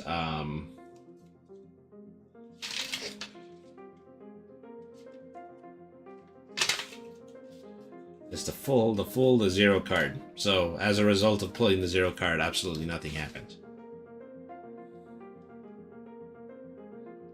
So you immediately see Brainy toss the card away. He says, "Oh, jeez, I thought we were past this." All right, so we are moving to QB's turn. All right.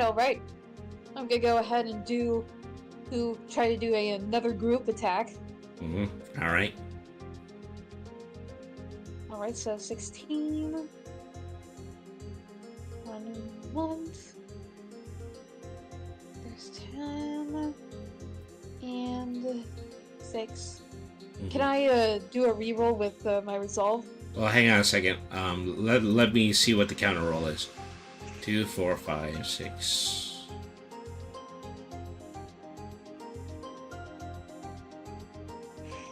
2, 6, 20, 2, 4, 6, 7.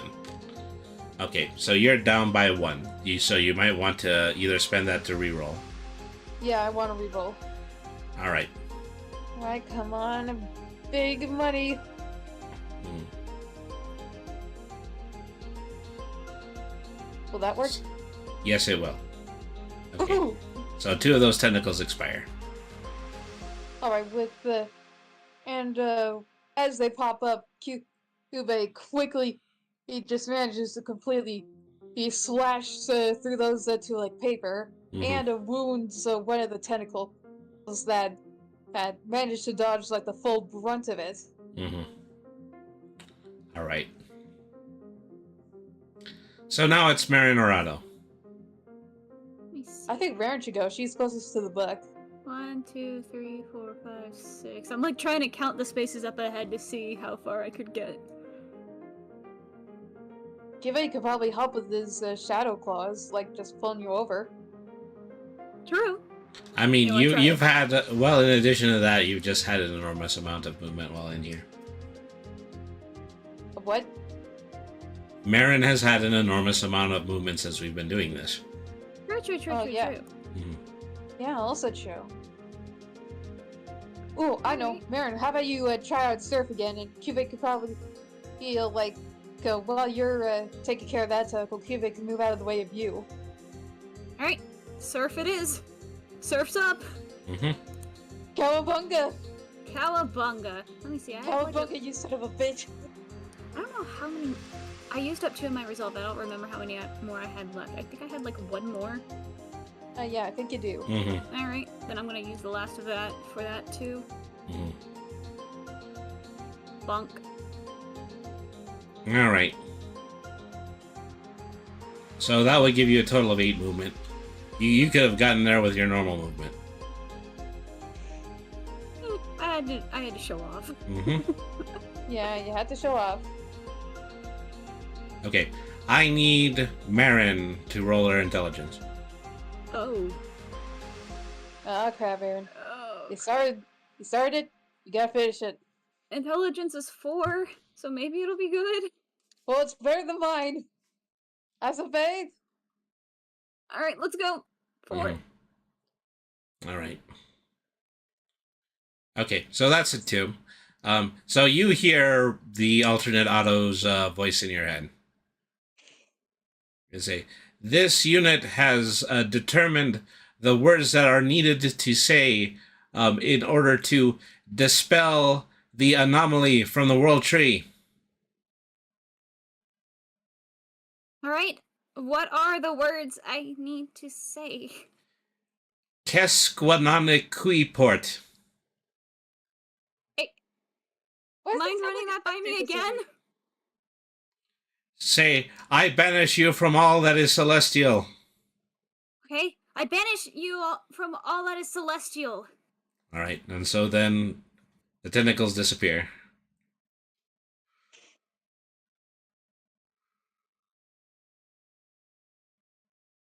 They're gone? All right, yeah, all right. Yeah, they're gone. Move that down and then delete it. All right.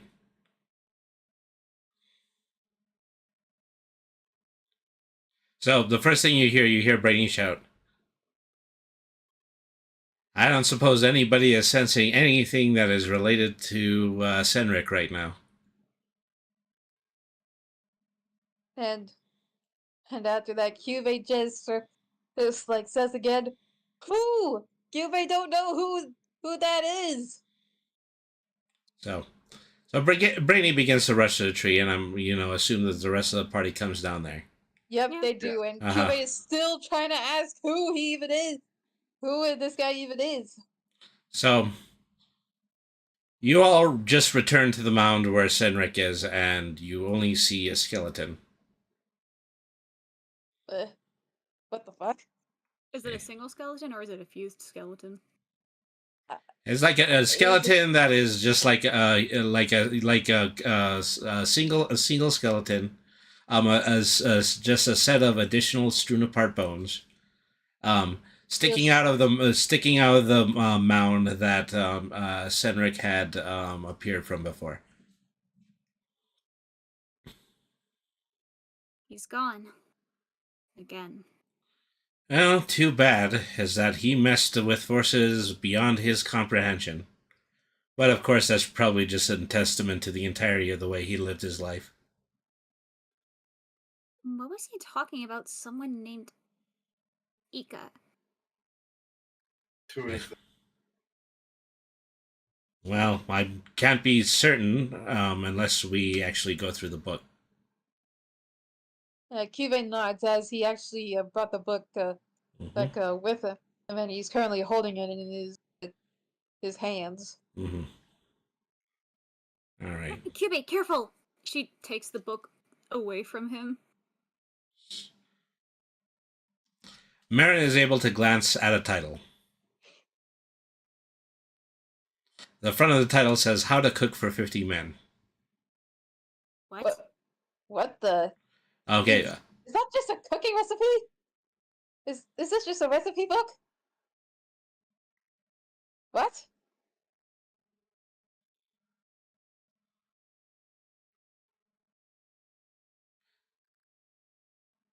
So yeah, you've seen this book. You've seen this book title. What do you do next, Marin?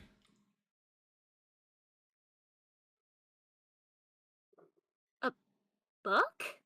A cookbook.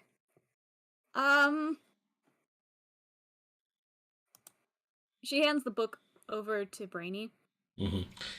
Vanessa kind of pipes in with the thought, cookbook? What the hell even is that? I think it's best if we bring this back to the library with us. I don't feel comfortable investigating here. I don't think it's worth. I can tell you right now, it's not even worth a bibble. Brainy has opened the book, and all of the pages inside are blank. Is this some kind of decoy? Uh, Yeah, what even is this? A fake? Vanessa said, but if that killed that guy, I've then, what even is this thing? There's nothing in here. it's the abominable. It's just a strange way that abominable magic works. Well, as you suggested, I'll take this back to the library, and we can continue to research it. Yeah, perhaps Bosch can find something hidden. Perhaps this is some kind of illusion meant to, throw us from, the truth of in the book. Possibly. Well, Until then, though. Well, also, Cube says, yeah, let's go. Don't want to hear songs again. Weird. yeah, let's And do. Vanessa responds saying, "Oh yeah, those weird talking animals. Yeah, they are real annoying. Man, they had me itching to get out of here just because of that too." Don't even get me started. Then maybe we should leave before they do their goodbye song. Yeah, come on, let's get out of here. Uh, uh, oh, by the way, hey, this place we're going to won't be all deserted like this place, right? Not full of weird talking animals. No offense, they're Mr. Rainey. None taken. Um, all I know right now is that probably the evil from here is dispelled. I don't have any other options except continuing to monitor the entirety of the dimension, just to make certain that no other evil force is going to try to return here and do more damage to the World Tree. Well, Vanessa does stuff, and it says, "Well, I think this place is pretty safe as it is with those animals driving away whatever comes in here." Er, and besides, and she holds Kiwi's hand again. I'm finally not, completely alone anymore. Mm-hmm. So wherever my new little brother goes, I'll be going as well. So yeah, I'll be Yes. coming with you. We're bound to introduce you to a very wild interland known as the Baron's Wasteland. All right. If we're good, I guess if there's any place to look for any more of my kind, there would probably be the place. And so everybody leaves the dimension in peace as it has been for many years, particularly the ones in which Brainy has been its guardian. The World Tree, a figure approaches the bones left behind by Senric. Says, "You know it's an awful shame. I was more than certain to ask him to join me if he was capable of surviving all of that. But at least it's a good thing that I probably spared the one thing that actually gave him his powers." And he holds out the actual copy of Ika's tome. That motherfucker is him! And that is the episode. The whole bastard! I can't believe he just... He put a blank cookbook there. A cookbook with nothing in the pages, even though there are pages, is just...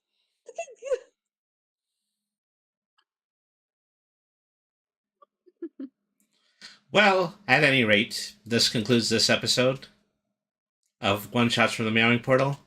The next episode, our team is going to be taking a well-deserved break while QB and her 3 newfound friends begin the first exploration of the newly refurbished, reflorid, and refaunaed version of the Baron's Wasteland. Alright, I can't wait. Let's go! So this is a special episode. Time. I believe that we are calling it the Baron's Wasteland one-shot.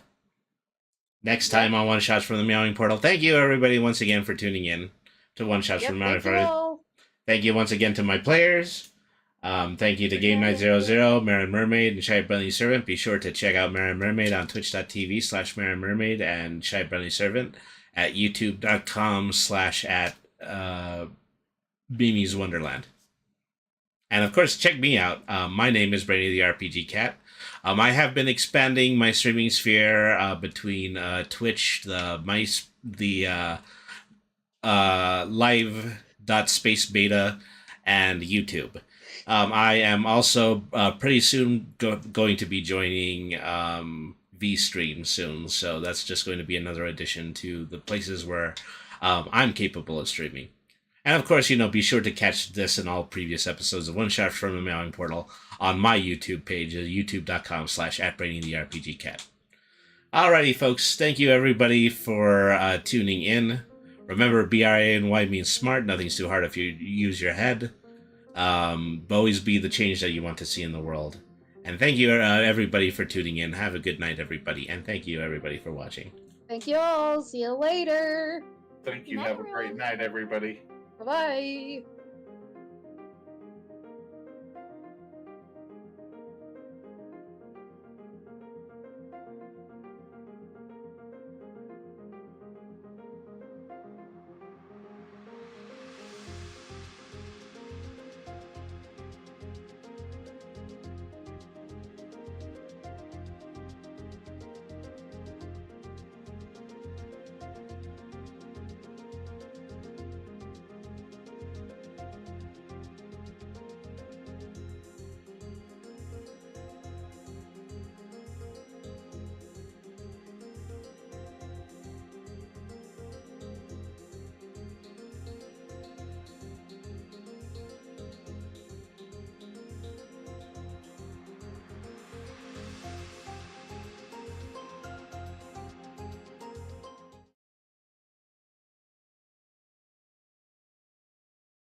Hello, everybody.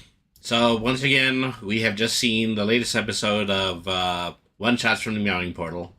And so, I'm trying to think about, exactly how far back I came up with the idea for this one. But, essentially, it's kind of a story that needs to be told. It's a story that I've kind of been working on in the background for a significant amount of time.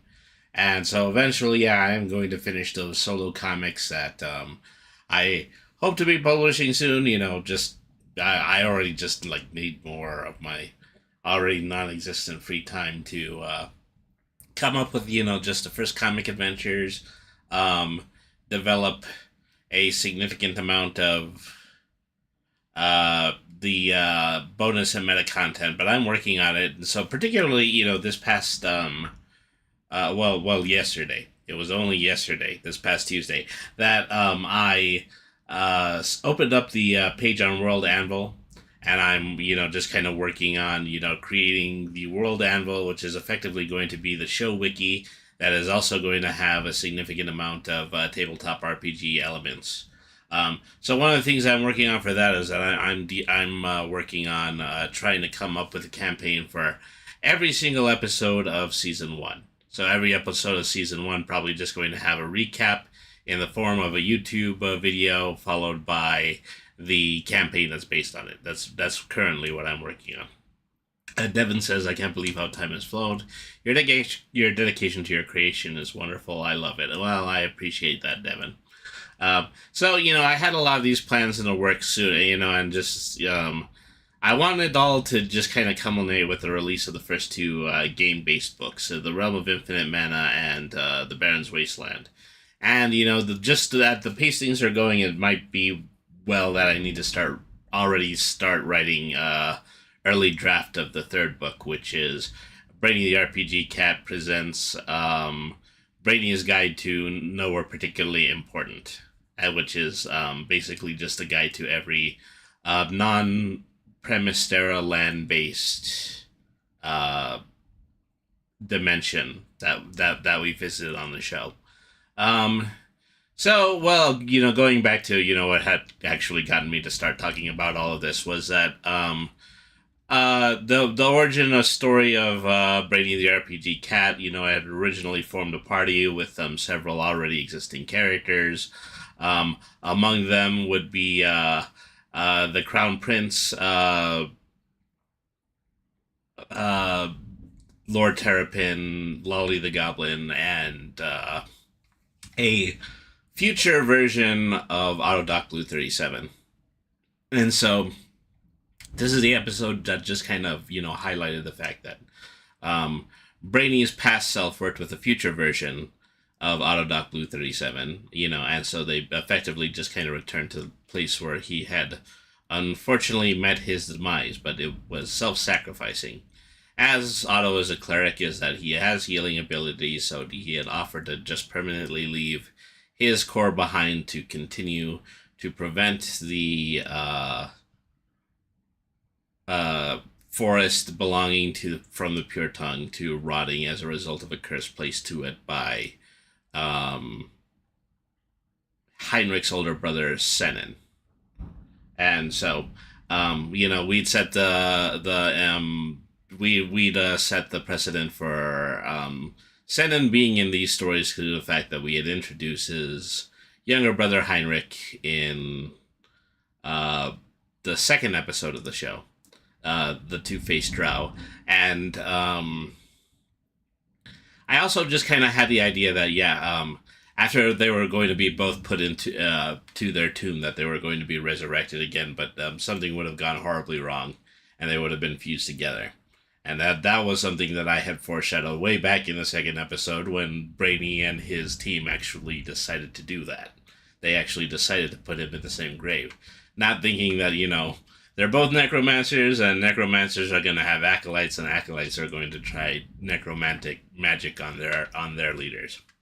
There's also an element, and I'm pretty sure Game Night 00 doesn't mind talking about it, is that he's been creating a villain for the series for a little while now, and some of the elements of that villain also just kind of appeared in that episode.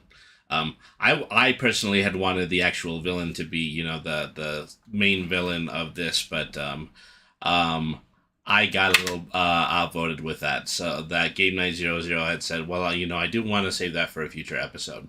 So I basically foreshadow it to him is the character that is eventually going to be depicted in the book. And as always, uh, Beasley, the nameless demon from the Infernal Realm, also was going to be playing a hand in that.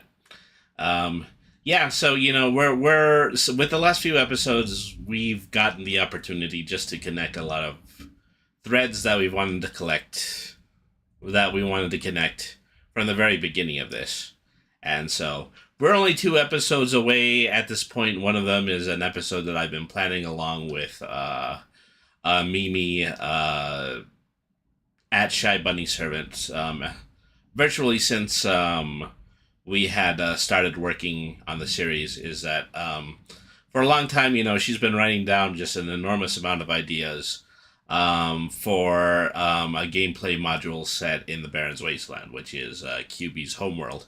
And we've got an opportunity in order to illustrate a whole lot of those within the next episode.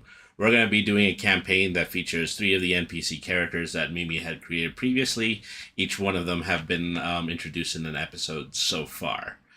So we have Havoc, the infernal devil dog, Dairoko, the son of the samurai, dragon human, and this episode, which had Vanessa, the millipede, also a member of I said millipede again. Centipede. The centipede, also a member of QB species, which is called the Arthrophae. And so we're going to be introducing a lot of that when it comes to the new episode. I'm already talking about, you know, a lot of specifics in the background with QB on our private forum and in DM. So, you know, we're really excited to be having that one out. We're going to be bringing you that episode next. So I think that covers a lot of the territory that, that went into the making of this episode. You know, if anybody in the chat, you know, has any additional questions, then, you know, go ahead and feel free and bring them forward.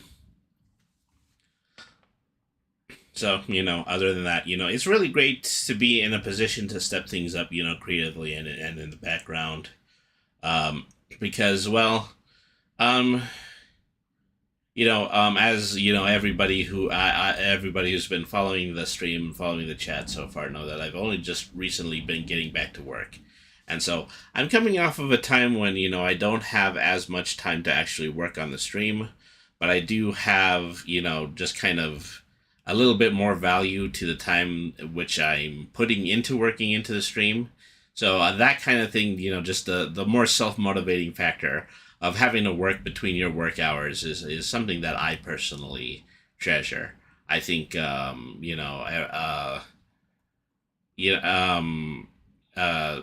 says, I pray work has been well, yeah, work has been pretty good, you know. In any kind of situation, work is work, and, you know, effectively this is a clerk and a retail job. So everybody kind of knows what the pratfalls are when it comes to that. But I'm nevertheless, you know, just very grateful to have the work that I do, and I'll have some opportunities to speak about it more with you, particularly in any of the streams that I do that are related to TCG, because my new job is, in fact, very TCG related. You know, Game Night 00 says, I'm not even supposed to be here today. You know, I bought a Quick Stop Grocery shirt off of Amazon, and I'm going to be wearing it to one of my work shifts in the very immediate future.